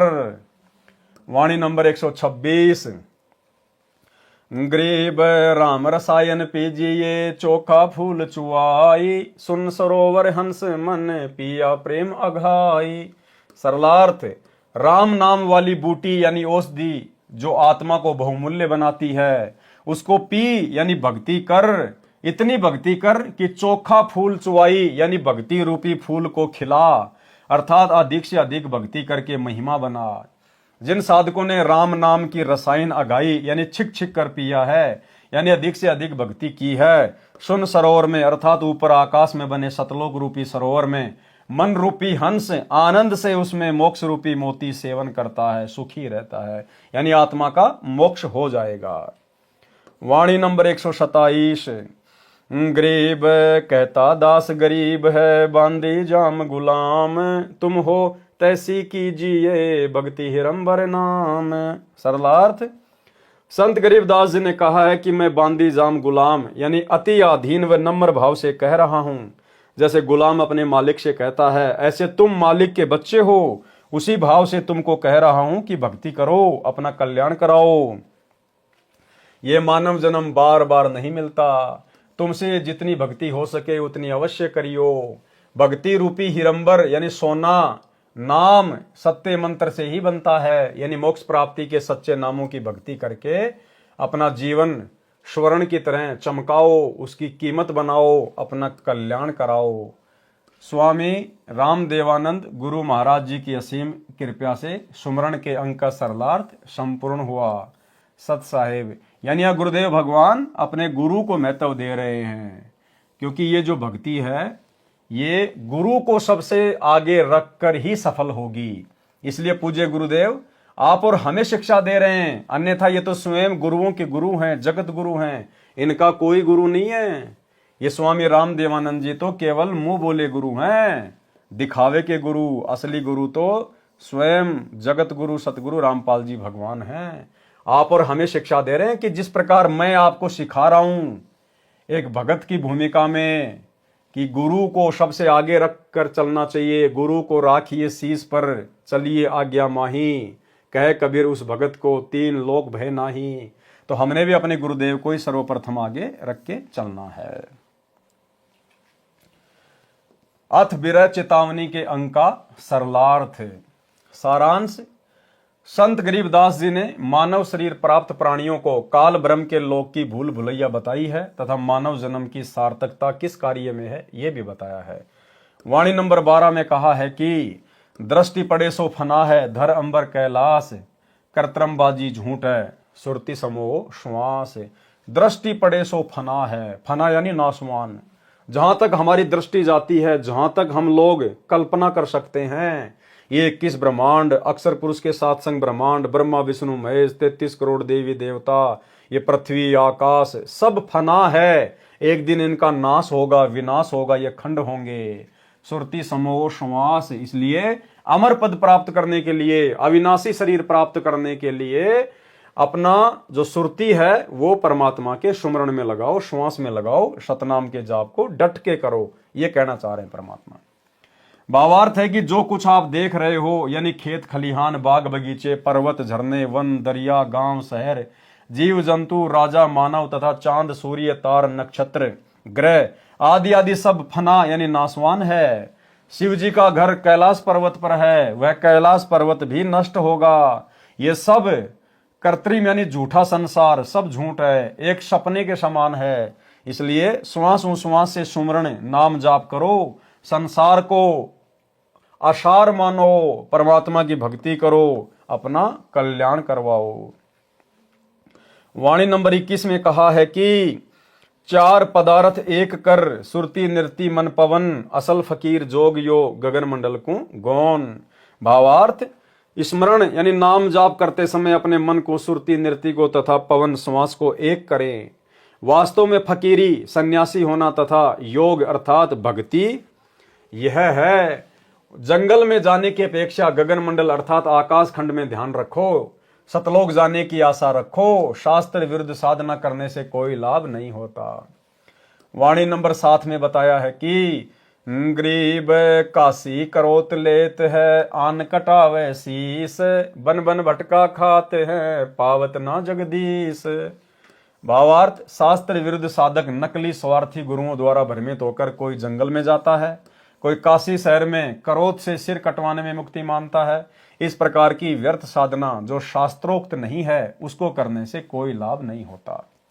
वाणी नंबर 3 में संत गरीबदास जी ने बताया है कि गरीब असन बसन सब तज गए गाम और गे है, माहे संसासूल है, दुर्लभ तजनाए। कि भैया सन्यासी बन गए, गांव नगर छोड़ गए, माता पिता छोड़ गए, घर छोड़ गए, लेकिन मन में शंका ज्यों की त्यों है। वो मन की शंकाओं को समाप्त किए बिना भक्ति कभी सफल नहीं होती। भावार्थ, जब तक सतगुरु नहीं मिलता तब तक भगतजन भक्ति भी करते रहते हैं और शंका भी रहती है कि वह व्यक्ति ये साधना करता है, कहीं मेरी साधना सत्य ना हो। इसलिए अपनी साधना के साथ साथ दूसरे की साधना भी करने लगता है। जैसे एक भगत शनिदेव को मानता था, शनिवार का व्रत रखता था। दूसरे ने बताया कि मैं मंगलवार का व्रत करता हूं और बाबा हनुमान की भक्ति करता हूं, सालासर धाम राजस्थान में 1 साल में अवश्य जाता हूं, मेरे को बहुत लाभ हो रहा है। उस शनिवार के पुजारी ने मंगलवार का व्रत भी प्रारंभ कर दिया और साल में 1 बार सालासर भी जाने लगा। ये संसासूल यानी शंका रूपी कांटा मन में तब तक खटकता रहता है जब तक तत्वदर्शी सतगुरु नहीं मिलता। असन बसन यानी तज गए, घर बार राजपाट सब त्याग गए, जंगल में चले गए, परंतु अज्ञान के कारण शंका भी बनी है। इस शंका का समाधान दुर्लभ है। यदि कोई तत्वज्ञानी संत उनको समझाने की चेष्टा करता है तो वे शास्त्र विरुद्ध साधना त्यागते नहीं। इसलिए कहा है कि उसको त्यागना दुर्लभ है, उसके त्यागे बिना भक्ति की उपलब्धि नहीं होती। और ये भी आप और हमारा सौभाग्य भाई और बहनों, हम भी उसी शास्त्र विरुद्ध साधना में लगे हुए थे जब तक गुरुदेव भगवान नहीं मिले थे। लेकिन आप और हम अति शीघ्र शास्त्र विरुद्ध साधना को छोड़कर गुरुदेव के चरणों में लग गए, ये भी आप और हमारा परम सौभाग्य। अन्यथा आत्माओं से शास्त्र विरुद्ध साधना को छुड़वाना भी बहुत जटिल कार्य है। वाणी नंबर 8 में कहा है कि गरीब संसा तो संसार है, तन पर धारे भेख, मरकब हो है कुम्हार के, सन्यासी और शेख। भावार्थ, भक्ति मार्ग किसका सही है और किसका गलत है, ये शंका पूरे संसार में है। और भगत जन अपने अपने पंथों की पहचान बनाए रखने के लिए शरीर के ऊपर भिन्न भिन्न पोशाक पहनते हैं, या कान चिराकर, जटा सिर पर बाल बढ़ाकर अपने अपने पंथों की पहचान बनाकर साधना करते हैं। तत्व ज्ञान के अभाव से शास्त्र के विपरीत साधना करके हिंदू धर्म के सन्यासी तथा मुसलमान धर्म के शेख कुम्हार के घर गधे बनेंगे, यानी मोक्ष तो होगा नहीं, पशु शरीर मिलेगा। वाणी नंबर 5, गरीब नित ही जामे नित मर, संशय माही शरीर, जिनका संसा मिट गया सो पीरन सिर पीर। भावार्थ, जब तक शंका का समाधान नहीं होता तो जीव कभी कोई साधना करता है, कभी कोई। जन्म मरण नित्य यानी सदा बना रहता है। जिनको पूर्ण गुरु मिल गया उनकी शंका समाप्त हो गई, वे पीरन के पीर यानी गुरुओं के गुरु हैं, यानी वे ज्ञानी हैं। संसार में भगत यह विचार करके रहे और भक्ति करे। गरीब पंछी घाल्या आलहना, आलना यानी घोंसला, तरवर छाया देख, तरवर यानी पेड़ की छाया देख के पक्षी ने अपना घोंसला डाला। गर्भ जुनी के कारण मन में किया विवेक। भावार्थ, जैसे पक्षी ने गर्भ धारण किया तो विवेक यानी विचार किया, वृक्ष की अच्छी छाया देखकर घोंसला बनाया। इसी प्रकार भाई बहनों को तत्व ज्ञान से पता चलेगा कि भाई यहाँ तो 84 लाख योनियों का दंड भयंकर है। अगर काल की बंद से छुटकारा नहीं हुआ तो तपतशिला का कष्ट, नरक का कष्ट, फिर 84 लाख योनियों का कष्ट। इस डर से फिर वो परमेश्वर की भक्ति में लगेगा, अपनी सुरती, अपना ध्यान परमेश्वर में लगाएगा। जिस प्रकार पक्षी को जब गर्भ होता है तो उसको चिंता बन जाती है, उसने अपना घोंसला डालना पड़ता है। इसी प्रकार जब भगत को तत्व ज्ञान से चिंता बनेगी तभी भगत भक्ति मार्ग पर दृढ़ होकर भक्ति पर लगेगा। वाणी नंबर 23, गरीब जैसे पंछी बन रम्या, संध्या ले विश्राम, प्रातः समय उड़ जाते हैं सो कहिए निष्काम। गुरुदेव समझाना चाह रहे हैं कि भगत को इस प्रकार से निष्काम भाव से भक्ति मार्ग पर जीवन यापन करना चाहिए। किसी भी वस्तु का संचय संग्रह नहीं करना चाहिए, आवश्यकता से ज्यादा जोड़ जुगाड़ नहीं लगाना चाहिए। जैसे पक्षी होता है, रात को किसी भी पेड़ पर जगह देखकर बैठ जाएगा, सुबह उड़ के चला जाएगा, फिर उसका उस पेड़ से कोई लेना देना नहीं होता है। गरीब जैसे पंछी बन रम्या, संध्या ले विश्राम, प्रात समय उड़ जाते हैं सो कहिए निष्काम। भावार्थ, जैसे पक्षी सारा दिन वन में घूमता रहता है, सूर्य अस्त होने के समय, शाम के समय किसी भी पेड़ पर बैठकर रात्रि व्यतीत करता है, प्रातः काल उड़कर चला जाता है, वह उस पेड़ से लगाव नहीं रखता। इसी प्रकार तत्व ज्ञान प्राप्त भगत ने संसार को समझना चाहिए, अपने आवास को सीमित यानी छोटा बनाए। यानी भगत अपना जो घर बनावे, अपना जो मकान बनावे, परमात्मा कहते हैं आवश्यकता से ज्यादा नहीं बनाना चाहिए। 2 कमरे की जरूरत है, 2 मंजिल ठोक दिया, दुनिया भर का मार्बल लगा दिया, चिप्स लगा दिया, किस लिए भैया? छोड़ के जाना पड़ेगा एक दिन, क्यों वो पैसा बर्बाद कर रहे हो? अपने आवास को सीमित यानी छोटा बनाएं, ये उद्देश्य रखें कि सुबह मृत्यु के समय सब छोड़कर उठ जाना है। ये तो अस्थायी ठिकाना है, स्थायी ठिकाना सतलोक है, वहां जाना है। और वहां घर बनाने की जरूरत नहीं, वहां तो बने बनाए महल हैं, बने बनाए महल। इस काल के पास भी नहीं है रहने के लिए ऐसा, वहां परमेश्वर की आत्माओं के पास है। सरलार्थ, वाणी नंबर 1, गरीब बैराग नाम है त्याग का, 5-25 माही, जब लग संसा सर्प है तब लग त्यागी नाही। भावार्थ, 5 तत्व तथा प्रत्येक 5-5 प्रकृति हैं, यानी 5 तत्व हैं और कुल मिला के उनकी जो प्रकृति है वो कितनी है? 25 है। जो कुल 25 हैं जिनसे शरीर बना है तथा जीव प्रभावित रहता है।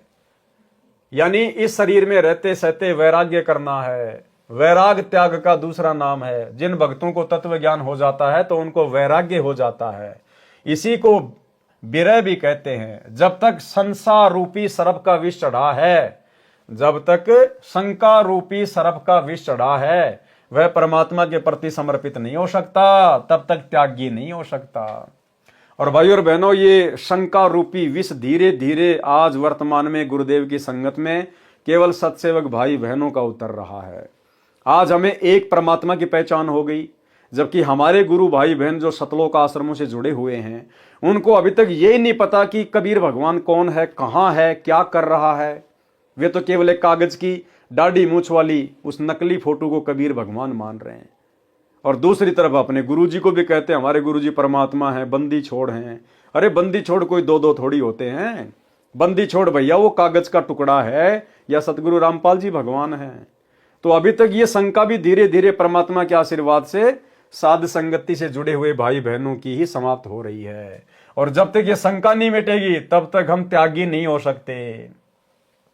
भावार्थ है कि यदि घर त्याग कर वन में चले गए और भक्ति विधि सन से रहित नहीं है तो भक्ति व्यर्थ है, तथा घर को कलेश झंझट समझकर वन गए तो सत्य साधना के अभाव में पांचों प्रकृतियों का प्रभाव प्राणी के कलेश का कारण बना रहेगा। इसलिए सत्य भक्ति मिलने पर घर में रहकर विकार त्याग कर मन से भक्ति कर। क्या त्याग कर? विकार त्याग कर। यानी विकारों को त्यागे बिना भक्ति सफल नहीं हो सकती। कामी क्रोधी लालची इनसे भक्ति ना होए, और भक्ति करे कोई सूरमा जात वर्ण कुल खोए। और निर्वाह के लिए कर्म भी कर। वाणी नंबर 2, गरीब बैराग नाम है त्याग का, 5-25 संग, ऊपर की कंचली तजी अंतर विषय भुवंग। सरलार्थ, शरीर की 25 प्रकृति अपना प्रभाव शरीर 5 तत्व के पुतले पर जमाए रखती हैं। माता पिता का स्वभाव भी शरीर में प्रभाव दिखाता है, क्योंकि उन्हीं के बीज से अपना शरीर बना है। अच्छे स्वभाव के माता पिता से शरीर बना है तो भक्ति में सहयोगी होता है। यदि शराबी, कबाबी, चोर, रिश्वतखोर, डाकू से शरीर मिला है, जन्म हुआ है, तो उसका प्रभाव भक्ति में बाधा करता है। लेकिन यदि हम गुरुदेव के तत्व ज्ञान को आधार बनाकर संघर्ष करेंगे, चिंतन मनन करेंगे, तो उस प्रभाव को समाप्त किया जा सकता है। उससे संघर्ष करते हुए तत्व ज्ञान को आधार बनाकर विरह वैराग्य को बनाए रखें। इसे कहा है कि बैराग नाम है त्याग का। शरीर की प्रकृति से संघर्ष करते हुए इन्हीं 5-25 में रहते हुए इनसे प्रभावित न हों तथा भक्ति की भावना बनी रहे। यदि ऐसा नहीं है तो ऊपर की कांचड़ी सर्प की कंचुली की तरह शरीर के वस्त्र बदल लेने मात्र से बैरागी नहीं बन जाता। अंदर सब विकार विद्यमान हैं। जैसे जनता जन अपने क्षेत्र में प्रचलित वस्त्र धारण करते हैं, यदि कोई भक्ति के लिए किसी पंथ से जुड़ता है, साधु बनता है, तो उसको सांसारिक वस्त्र उतारने पड़ते हैं तथा उस पंथ वाले भगवा वस्त्र धारण करने पड़ते हैं। यदि उसको तत्व ज्ञान नहीं है तो वह नकली त्यागी है। यानी शरीर के वस्त्र त्याग देने से, दूसरे पहन लेने से कोई त्यागी बैरागी नहीं बन जाता। शरीर के अंदर जो 5 विकार हैं और जो 25 उनकी जो प्रकृति हैं, उनसे संघर्ष करना, उनसे लड़ना, उनके ऊपर जो है वो काबू करना, वो है असल में वैराग्य प्राप्त करना, असली त्यागी। यदि उसको तत्व ज्ञान नहीं है तो वह नकली त्यागी है। उसमें विकार यानी काम, क्रोध, अहंकार, लोभ, मोह यथावत बने रहते हैं।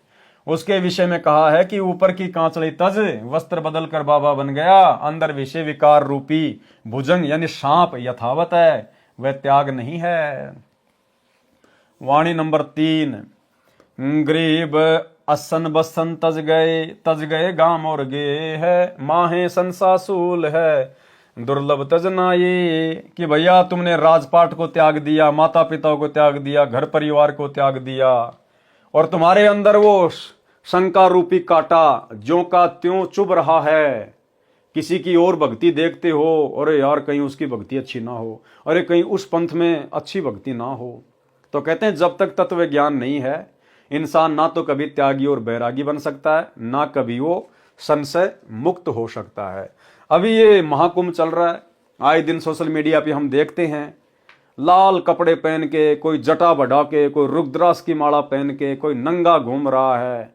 दुनिया को लग रहा है तो त्यागी और बैरागी हैं, कोई शमशान घाट में हड्डियां खा रहा है, कोई राख खा रहा है, कोई क्या कर रहा है। एक कह रहा है मैं तो टट्टी भी खा जाता हूं। एक अघोरी बाबा था, वो कह रहा है मैं तो टट्टी भी खा जाता हूं।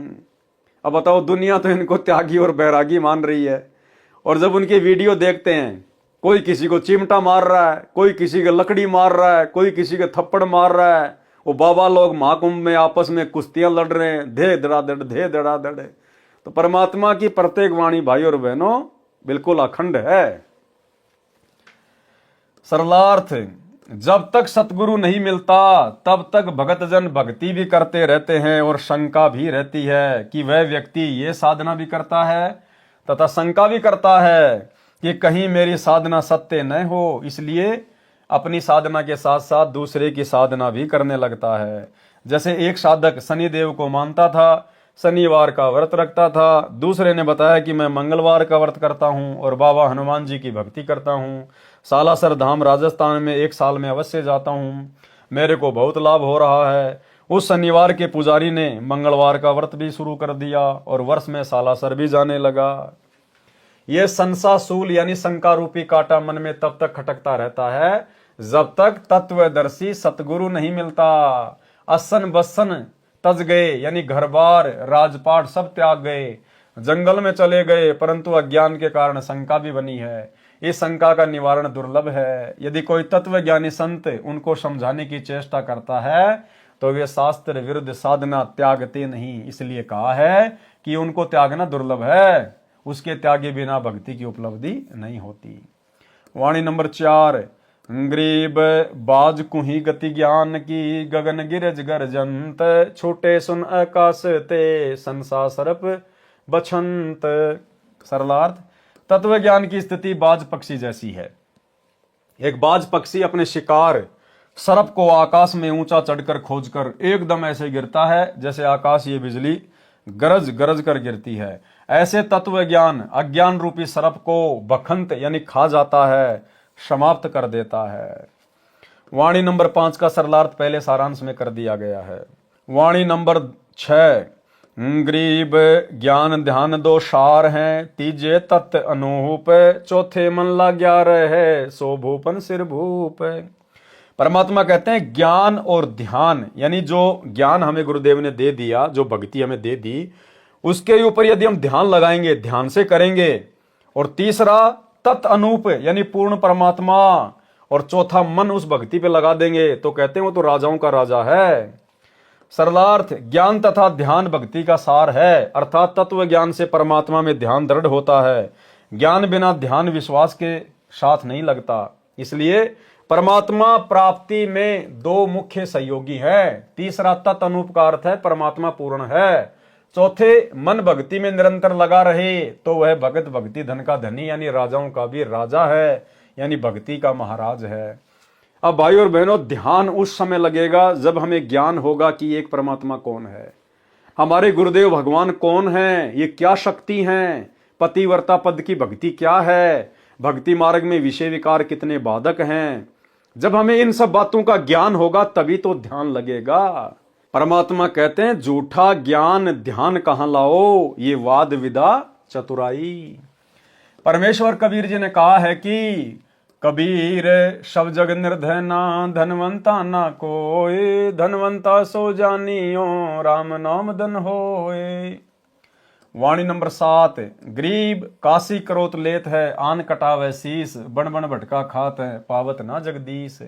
सरलार्थ, शास्त्र विरुद्ध साधक नकली स्वार्थी गुरुओं द्वारा भ्रमित होकर कोई जंगल में जाता है, कोई काशी शहर में करोत से सिर कटवाने में मुक्ति मानता है। इस प्रकार की व्यर्थ साधना जो शास्त्रोक्त नहीं है उसे करने से कोई लाभ नहीं होता, यानी परमात्मा नहीं मिलता। वाणी नंबर 8, गरीब संसातो संसार है, तन पर धार भेख, मरकब हो कुम्हार क, सन्यासी और शेख। सरलार्थ, भक्ति मार्ग किसका सही है किसका गलत है ये शंका पूरे समाज में है, और भगत जन अपने अपने पंथों की पहचान बनाए रखने के लिए शरीर के ऊपर भिन्न भिन्न पोशाक पहनते हैं, यानी कान चिराकर, जटा सिर पर बाल बढ़ाकर अपने अपने बेखों यानी पंथों की पहचान बनाकर साधना करते हैं। तत्व ज्ञान के भाव से शास्त्र के विपरीत साधना करके हिंदू धर्म के सन्यासी तथा मुसलमान धर्म के शेख आदि कुम्हार के घर गधे बनेंगे, यानी मोक्ष तो होगा नहीं, पशु शरीर मिलेगा। वाणी नंबर 9, गरीब मन की झीनी नात जी, दिल ही माही दलाल, हरदम सौदा करते हैं कर्म कुसंगति काल। सरलार्थ, तत्व ज्ञान ना होने के कारण मन का सूक्ष्म दोष समाप्त नहीं हुआ। दिल में मन रूपी दलाल बैठा है जो गलती करवाता है। वह प्राणी हर श्वास में जो भक्ति करता है उसके साथ धोखे का सौदा मन करता है। सत्य साधना से मुंह मोड़ता है, व्यर्थ साधना चाहे कितनी ही कठिन हो उसे करता है। जैसे खड़ा होकर या बैठकर तप करना, विकट पहाड़ियों पर चढ़कर किसी मंदिर में धोख मारने जाना, कावड़ लाने के लिए पैदल चलना आदि आदि महा कठिन साधना में कोई आलस नहीं करता। ये धोखे का सौदा मन करता है, ये गलत सत्संग का परिणाम है। वाणी नंबर 10, गरीब मन से ती खोटी घड़े, तन से सुमरण कीन, माला फेरे क्या हुआ दूर कुटुन बेदीन। सरलार्थ, ऐसे व्यक्ति साधु का स्वांग करके मन से खोटी घड़े यानी बुरे विचार करते हैं, यानी गंदी सोच रखते हैं, तन यानी शरीर से सुमरण करते रहते हैं। ऐसे माला फिराने से कोई लाभ नहीं होता। दूर कुटुन बेदीन यानी हे धर्महीन खोटे व्यक्ति, परमात्मा ऐसे व्यक्ति से दूर है, कभी नहीं मिलेगा। दास ने यूट्यूब पर वीडियो में देखा, एक महात्मा जी कुंभ के मेले में मोटी सी रुद्राक्ष की माला फेर रहा है और एक आदमी को दूसरे हाथ से लठों से मार रहा है। तो परमात्मा की वाणियां बिल्कुल सत्य है। गरीब तन मन एक अजूद करी, सुरती नृति लोलाई, बेड़ा पार समंद होई, जे एक पलक ठहराई। सरलार्थ, भक्ति की श्रेष्ठ स्थिति बताई है कि नाम जाप करते समय मन को विकारों से हटाकर सुमरण पर लगाएं। देखो भाई और बहनों, हर बार परमात्मा सुमरण के साथ एक चीज को जरूर जोड़ रहे हैं कि विकारों से दूर हटना पड़ेगा, विषय विकारों को त्यागना पड़ेगा। सरलार्थ, भक्ति की श्रेष्ठ स्थिति बताई है कि नाम जाप करते समय मन को विकारों से हटाकर सुमरण पर लगाएं। तन मन को एक करके सुरती तथा नृत्य से नाम में लगन लगाएं। एक पल एक सेकंड भी ध्यान नाम पर लगेगा तो धीरे धीरे अभ्यास हो जाएगा और संसार सागर से बेड़ा यानी जीव रूपी बेड़ा पार हो जाएगा, यानी मोक्ष प्राप्त करेगा।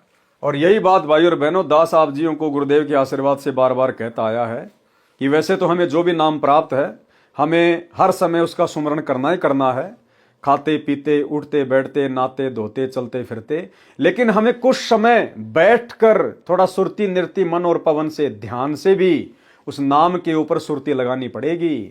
कभी 5 मिनट, कभी 10 मिनट, ऐसे धीरे धीरे हमारा समय बढ़ेगा।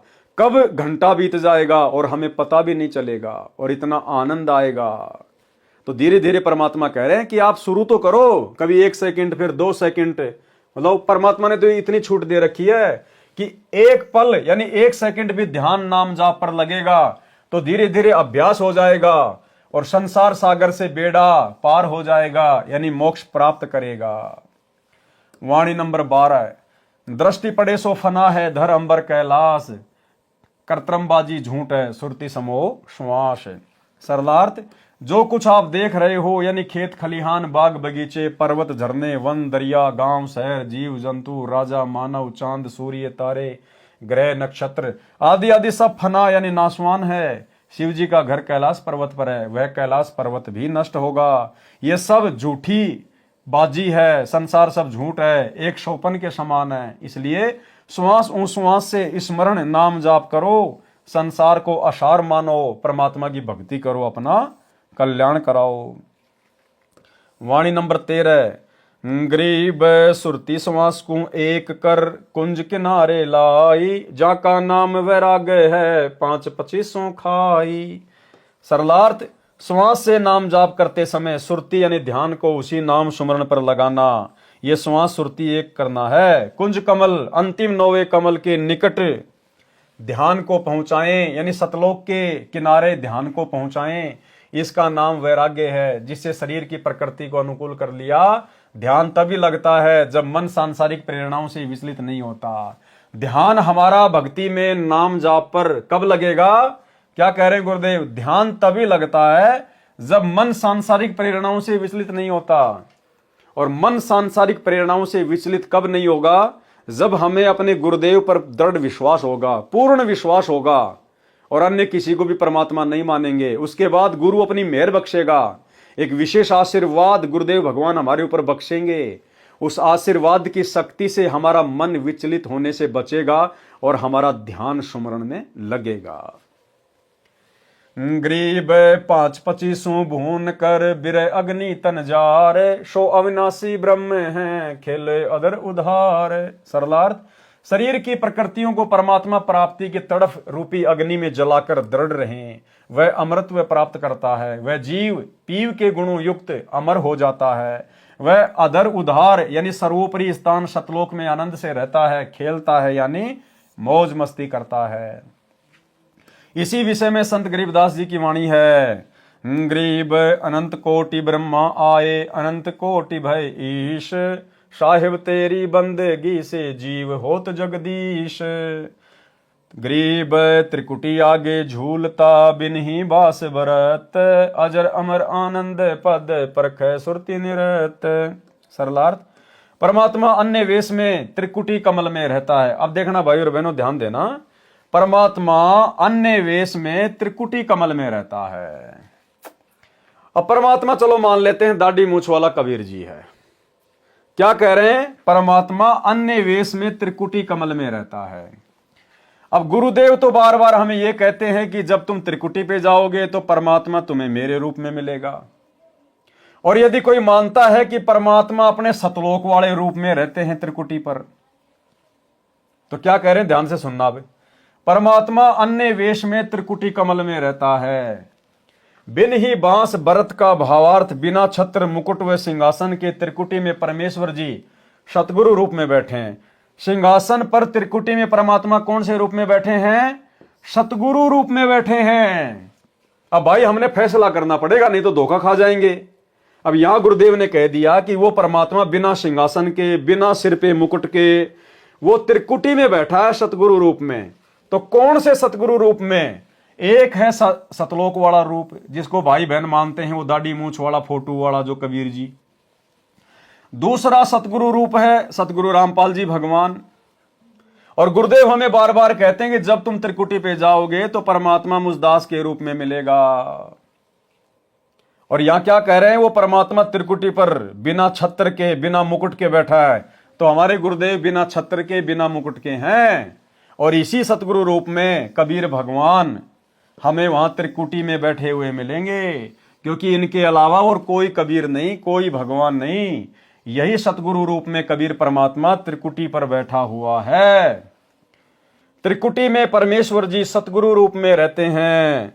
वह परमेश्वर सुखदाई आनंद कंद है, अजर अमर है। उसको सत्य नाम के जाप से, सुरति नृत्य से भगत परख जांच करता है। सतनाम के जाप से, सुरति नृत्य से भगत फिर उसको पहचानेगा। कैसे पहचानेगा? कि भाई धरती पे भी गुरुजी थे और त्रिकुटी पे भी गुरुजी बैठे हैं और ऊपर भी मुझे गुरुजी लेके जा रहे हैं। तो फिर और कबीर भगवान कौन है? फिर और कबीर भगवान कौन है? और इन सब बातों पर विचार करके हमने वर्तमान में अपने गुरु को परमात्मा मानना पड़ेगा। जब गुरुदेव भगवान हमें कहते हैं कि बच्चों जब तुम त्रिकुटी पे जाओगे तो कबीर परमात्मा तुम्हें मेरे रूप में मिलेगा। जब त्रिकुटी पर कबीर भगवान यदि कोई और है और वो हमें सतगुरु रामपाल जी के रूप में मिलेंगे, तो भाई फिर आज वो परमात्मा संत रामपाल जी के रूप में क्यों नहीं हो सकता? त्रिकुटी पे हम कौन सा उनका ऑपरेशन करके चेक करेंगे? शरीर को फाड़ के चेक करेंगे कि इसके अंदर कौन सा भगवान बैठा है।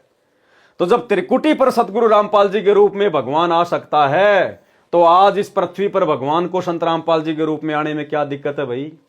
इससे स्वयं सिद्ध है कि सतगुरु रामपाल जी भगवान स्वयं ही कबीर परमात्मा है। त्रिकुटी में परमेश्वर जी सतगुरु रूप में रहते हैं। वह परमेश्वर सुखदाई आनंद कंद है, अजर अमर है। उसको सत्य नाम के जाप से, सुरति नृत्य से भगत परख जांच कर, सतनाम के जाप से यदि सतगुरु रूप में विराजमान परमात्मा के चेहरे यानी स्वरूप में परिवर्तन नहीं होता है तो समझ जाता है कि वो भगवान है। क्या कह रहे हैं? जब तुम त्रिकुटी पे जाओगे और सतगुरु रूप में तुम्हें वह कबीर भगवान मिलेगा और जब तुम उसको दंडवत करोगे, मंत्र का जाप करोगे, और यदि इनका स्वरूप नहीं चेंज होता है तो समझ लेना यही भगवान है। तो वो यही कर लो भैया, वो टेस्ट यही कर लो, अपने सतगुरुदेव भगवान को मंत्र जाप करके यहीं पे कर लो ना दंडवत। अगर यहां इनका स्वरूप चेंज हो जाता है तो नकली भगवान है, और अगर ये ऐसे के ऐसे रहते हैं तो समझ जाना फिर यही कबीर भगवान है। तो बताओ, सन 1994 से भगत लोग इनको दंडवत कर रहे हैं, पता नहीं कितनी बार। क्या इनका स्वरूप चेंज हुआ? नहीं हुआ ना। तो कौन हुए सतगुरु रामपाल जी? स्वयं कबीर भगवान। सत्यनाम के जाप से यदि सतगुरु रूप में विराजमान परमात्मा के चेहरे यानी स्वरूप में परिवर्तन नहीं होता है तो समझ जाता है कि वास्तविक सतगुरु कबीर जी ही हैं। तो भाई यहीं पे पहचान कर लो ना, बार बार दंडवत करके गुरुदेव भगवान को दंडवत करो। और अगर गुरुदेव का अगर चेहरा अगर चेंज हो जाता तो समझ लेना ये परमात्मा नहीं है। और अगर इनको दंडवत करने के बाद भी अगर इनका चेहरा चेंज नहीं होता है तो समझ लो फिर त्रिकुटी पर भी यही भगवान है। यदि काल ब्रह्म ने सतगुरु का रूप बना रखा होता है तो सतनाम के जाप से उसका काल रूप प्रकट हो जाता है, सतगुरु का स्वांग नष्ट हो जाता है। झूलने का भावार्थ है कि जिधर देखे उधर ही सतगुरु खड़ा दिखाई देता है। वाणी नंबर 16। गरीब ये महिमा का से कहूं, नैनो माही नूर, पल पल में दीदार है, सुरती सिंधु भरपूर। सरलार्थ, भगत की साधना से भक्ति की कमाई की रेखाएं आंखों के सामने दिखाई देती हैं, जो अन्य को दिखाई नहीं देती। प्रत्येक भगत को अपनी अपनी रेखाएं आंखों के सामने दिखाई देती हैं। पलकें बंद कर लेते हैं तो पलकों के अंदर दिखाई देती हैं, सूक्ष्म रूप बन जाती हैं। यदि किसी कार या बस के शीशे से बाहर दृष्टि दौड़ाते हैं तो शीशे को पार करके बाहर दिखाई देती हैं। एक भगत की रेखाएं, जिसे संत गरीबदास जी ने बंकड़ा साहिब भी कहा है, दूसरे भगत को दिखाई नहीं देती। इसलिए कहा है कि ये महिमा किसको बताऊं कि मेरे नैनों में आंखों में परमेश्वर का नूर दिखाई देता है, उसमें मैं पल पल क्षण क्षण में दीदार दर्शन करता हूं। मेरी सुरती नृत्य इस नूरी शक्ति से भरी है। सुरती दूर की वस्तु को देखती है, नृत्य उसका निरीक्षण करती है कि ये गाय है या भैंस, इसको सुरती तथा नृत्य स्पष्ट करती है। वाणी नंबर 17। गरीब झीना दरसे दास को, पोहप रूप परवान, बिन ही बेली गैबरे, सो अकल अमान। शब्दार्थ, झीना यानी सूक्ष्म पतला, दरसे यानी दिखाई देता है, दास को यानी भगत को, पोहप यानी पुष्प, रूप यानी के आकार में, परवान यानी पूर्ण रूप से प्रमाणित। वह बंकड़ा साहेब रूपी फूल किसी बेल लता के नहीं लगा है, वह तो अकल अविनाशी है। अमान यानी शांतिदायक है, गैबरे यानी विकसित होता है। सरलार्थ, भक्तों को वह सूक्ष्म रूप बंकड़ा साहिब रूपी फूल दिखाई देता है, वह बिना लता यानी बेल के विकसित होता है। जिस भगत को वह भक्ति की कमाई रूपी रेखाएं दिखाई देती है वह मोक्ष का अधिकारी हो चुका है। क्या कह रहे हैं गुरुदेव कि जिन भक्तों को अपनी आंखों के आगे काली काली रेखाएं दिखाई देती हैं, किसी को मक्खी जैसी, किसी को स्प्रिंग जैसी, वो जिधर भी देखेगा वो उधर ही जाएगी, ऊपर देखेगा ऊपर, नीचे देखेगा नीचे, आंखें बंद कर लेगा तो भी उसको वो दिखाई देंगी। गाड़ी में जा रहा है, शीशे से बाहर देखेगा तो भी उसको चलती हुई दिखाई देंगी। बहुत सारे भगत भाई बहन कहते हैं कि हमें आंखों के सामने सफेद सफेद दिखाई देती है, डॉट डॉट। तो वो नहीं है, वो बंकड़ा साहिब नहीं है, वो नूर नहीं है। वो तो हमारे शरीर की जो व्हाइट सेल है, जो सफेद जो कोशिकाएं हैं वो होती हैं। जैसे आप अपनी आंखों को यूं मसड़ोगे तो आपको सफेद सफेद से वो मच्छर से दिखाई देंगे, तो वो नहीं हो, यहाँ पे उनकी बात नहीं हो रही। हमें जो दिखाई देगा वो रेखाएं सी होती हैं, कोई स्प्रिंग जैसी, कोई मक्खी जैसी, कोई मच्छर जैसी, ब्लैक ब्लैक सी। यूं देखोगे तो वो इधर जाएगी, यूं देखोगे इधर जाएगी, आंखें बंद करोगे तो भी वो आपको घूमती हुई नजर आएंगी। तो परमात्मा कहते हैं कि वो इस बात का प्रतीक है कि गुरुदेव भगवान पल पल तुम्हारे साथ हैं। तुम्हारी आंखों में नूर के रूप में बैठा हुआ परमात्मा, उस भगत को एक क्षण भी परमात्मा अपने से दूर नहीं करता है। और ये कुछ भक्तों को उसके पिछले जन्मों की भक्ति के कारण भी दिखाई देती हैं। जो अनुपदेशी हैं, जगत वाले हैं, उनको भी दिखाई देते हैं। और जिनको नहीं दिखाई देती फिर वो सतगुरु से उपदेश ले लेते हैं। तो मंत्रों का जाप करने के बाद जैसे जैसे भक्ति उनमें समाएगी वैसे उनको दिखना शुरू हो जाएगा। ये सबको होगा, किसी को पहले किसी को बाद में, धीरे धीरे परमात्मा सब पे दया करते हैं। दास को तो ये बचपन से ही दिखाई दिया करते थे। बचपन में दास को थोड़ा थोड़ा था, और अब गुरुदेव की शरण में आने के बाद में परमात्मा ने अब दया कर रखी है। तो पहले दास समझ नहीं पाता था कि ये क्या घूमता आंखों के आगे। कभी एकांत में चारपाई पे लेटा होता था। उस समय तकरीबन दास 7वीं या 8वीं में अपनी पढ़ाई करता था। तो ऐसे खेत खलिहान में चले जाया करते थे। दिन में पेड़ के नीचे चारपाई डाल के ऐसे लेटे रहते थे, रेडियो में गाने सुनते रहते थे। तो वो आंखों के सामने चलता था, वो काला काला, वो ब्लैक ब्लैक। अब उस समय तो मनोरंजन की दृष्टि से देखा करते थे, कभी यूं कभी यूं, कभी ऊपर कभी नीचे। अब गुरुदेव भगवान के आशीर्वाद से पता चला कि वो तो परमात्मा का नूर है, हमारी भक्ति धन है वो, जो हमें दिखाई देता है। भक्तों को वह सूक्ष्म रूप बंकड़ा साहिब रूपी फूल दिखाई देता है। वह बिना बेल के विकसित होता है। जिस भगत को वह भक्ति की कमाई रूपी रेखाएं दिखाई देती है, वह मोक्ष का अधिकारी हो चुका है। यदि आजीवन मर्यादा में रहकर भक्ति करता रहेगा तो वह अमर होगा, आनंद व चैन से शतलोक में रहेगा।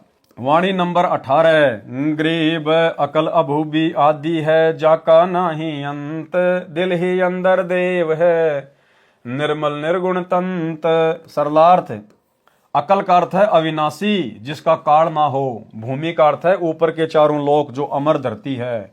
वह सनातन है, उसमें निवास करने वाला निर्मल निर्गुण अव्यक्त देव परमेश्वर, जो तंत यानी सब देवों का सार प्रभु यानी कुल का मालिक है, वह हमारे दिल में बसा है। कौन? गुरुदेव भगवान। वाणी नंबर 19। गरीब तन मन से ती दूर है, माहे मंज मिलाप, तरवर छाया वृक्ष में सो आपे आप। सरलार्थ, वह परमेश्वर दूर सतलोक में है, जिसे स्थूल शरीर तथा मन की कल्पनाओं से नहीं देखा जा सकता। वैसे उस प्रभु का प्रभाव शरीर में भी है, इस प्रकार जीव से मिला भी है। जैसे पेड़ की छाया पेड़ का ही प्रतिबिंब होती है, ऐसे परमेश्वर तो शतलोक आदि आदि ऊपर के लोकों में है। उसकी शक्ति पेड़ की छाया की तरह सर्व ब्रह्मांडों में फैली है। वाणी नंबर 20। गरीब 9 तत्व के तो 5 हैं, 5 तत्व के 8, 8 तत्व का एक है, गुरु लखाई बाट। यानी आंखों के सामने जो रेखाएं दिखाई देती है, किसी को 2, किसी को 4, किसी को 5, उस हिसाब से परमात्मा ने शक्ति का वर्णन किया है। सरलार्थ, आंखों में जो नूरी रेखाएं हैं वे संख्या में 14 हैं, जिनमें से 9 तत्व यानी परमेश्वर जी की 9 सिद्धियों के प्रतीक तो 5 हैं, 5 तत्व सिद्धियों के प्रतीक 8 हैं, तथा 8 तत्व सिद्धियों का प्रतीक 1 है, जो कुल मिलाकर 5, 8 + 1 14 है, जो भिन्न भिन्न शक्ति का ग्राफ है। ये बाट यानी मार्ग सतगुरु जी ने दिखाया है। वाणी नंबर 21। गरीब 4 पदार्थ एक कर, सुरती नृति मन पौन, असल फकीरी जोग योग अगर मंडल को गौन। यानी वास्तव में हम जब नाम का जाप करें, सुमरण करें, तो परमात्मा कहते हैं चारों जो पदार्थ हैं, सुरती नृति मन और पवन, यानी एकाग्रचित होकर अपने ध्यान को संसार से हटाकर हम उन मंत्रों का जाप करें, वास्तव में ये फकीरी है। इससे तुरंत हमें सतलोक की प्राप्ति होती है। सरलार्थ, सुमरण नाम जाप करते समय अपने मन को सुरती नृति को पवन यानी श्वास पर टिका कर रखें। वास्तव में फकीरी यानी सन्यासी होना तथा योग यानी भक्ति करना ये है।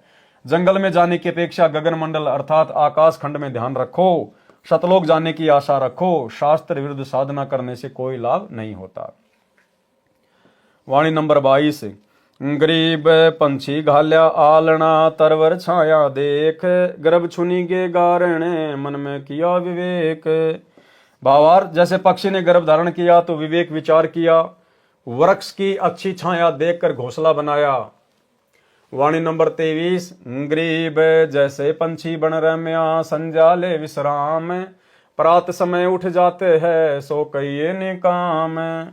भावार्थ, जैसे पक्षी सारा दिन वन में रमता घूमता है, सूर्य अस्त होने के समय शाम के समय किसी भी वृक्ष पर बैठकर रात्रि में समय व्यतीत करता है, प्रातः काल उड़कर चला जाता है, वह उस पेड़ से लगाव नहीं रखता। इसी प्रकार तत्व ज्ञान प्राप्त साधक को संसार असार समझना चाहिए। अपने आवास को सीमित यानी छोटा बनाए, ये उद्देश्य रखे कि सुबह के समय यानी मृत्यु के समय सब छोड़कर उठ जाना है। ये तो अस्थायी ठिकाना है, स्थायी ठिकाना तो शतलोक में है। वाणी नंबर 24। गरीब जाके नाद न बिंद है, घटमट नहीं मुकाम, गरीब दास सेवन करे आदि अनादि राम। सरलार्थ, जिस परमेश्वर का शरीर 5 तत्व से निर्मित नहीं है, उस परमेश्वर को वही प्राप्त कर सकता है जिसने नाद यानी वचन के शिष्य रूपी परिवार को तथा बिंद यानी शरीर के परिवार को अपना न मानकर परमेश्वर के बच्चे माने हैं। उन पर अपना दावा नहीं करता, जिनको काल के लोक में अपना कोई ठिकाना दिखाई नहीं देता। संत गरीबदास जी कहते हैं कि आदि अनादि यानी सर्वप्रथम आदि सनातन परमात्मा की सेवा यानी भक्ति वही करेगा, उसी को उसकी प्राप्ति होगी। स्वामी रामदेवानंद गुरु महाराज जी की असीम कृपा से विरह चेतावनी के अंक का सरलार्थ संपूर्ण हुआ। सत साहेब। इसी प्रकार पूज्य गुरुदेव सतगुरु रामपाल जी परमेश्वर जी के आशीर्वाद से विरह चेतावनी का अंक संपूर्ण हुआ। बोलो सतगुरुदेव भगवान की जय हो।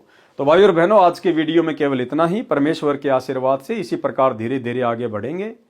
जितनी परमेश्वर ने हमें भक्ति की खुराक खिलानी है, परमात्मा उसी हिसाब से खिलवाएगा। तो किसी किसी वीडियो में परमेश्वर हमें भक्ति से संबंधित बहुत सारी खुराक खिला देते हैं, किसी किसी वीडियो में परमात्मा नॉर्मल तरीके से अपना ज्ञान समावेश करते हुए चलते हैं। तो जैसी गुरुदेव भगवान की मौज, जैसी उनकी रजा, वो जितना चाहेंगे उतना ही हमारे को भक्ति मार्ग में खुराक खिलाएंगे, जो हमारे लिए बिल्कुल परफेक्ट होगी। तो आज के वीडियो में केवल इतना ही। कल रात्रि फिर से जुड़िएगा। तब तक गुरुदेव भगवान हम सबको आज्ञा दें, इजाजत दें, आशीर्वाद दें। बंदी छोड़ सतगुरु रामपाल जी भगवान की जय हो।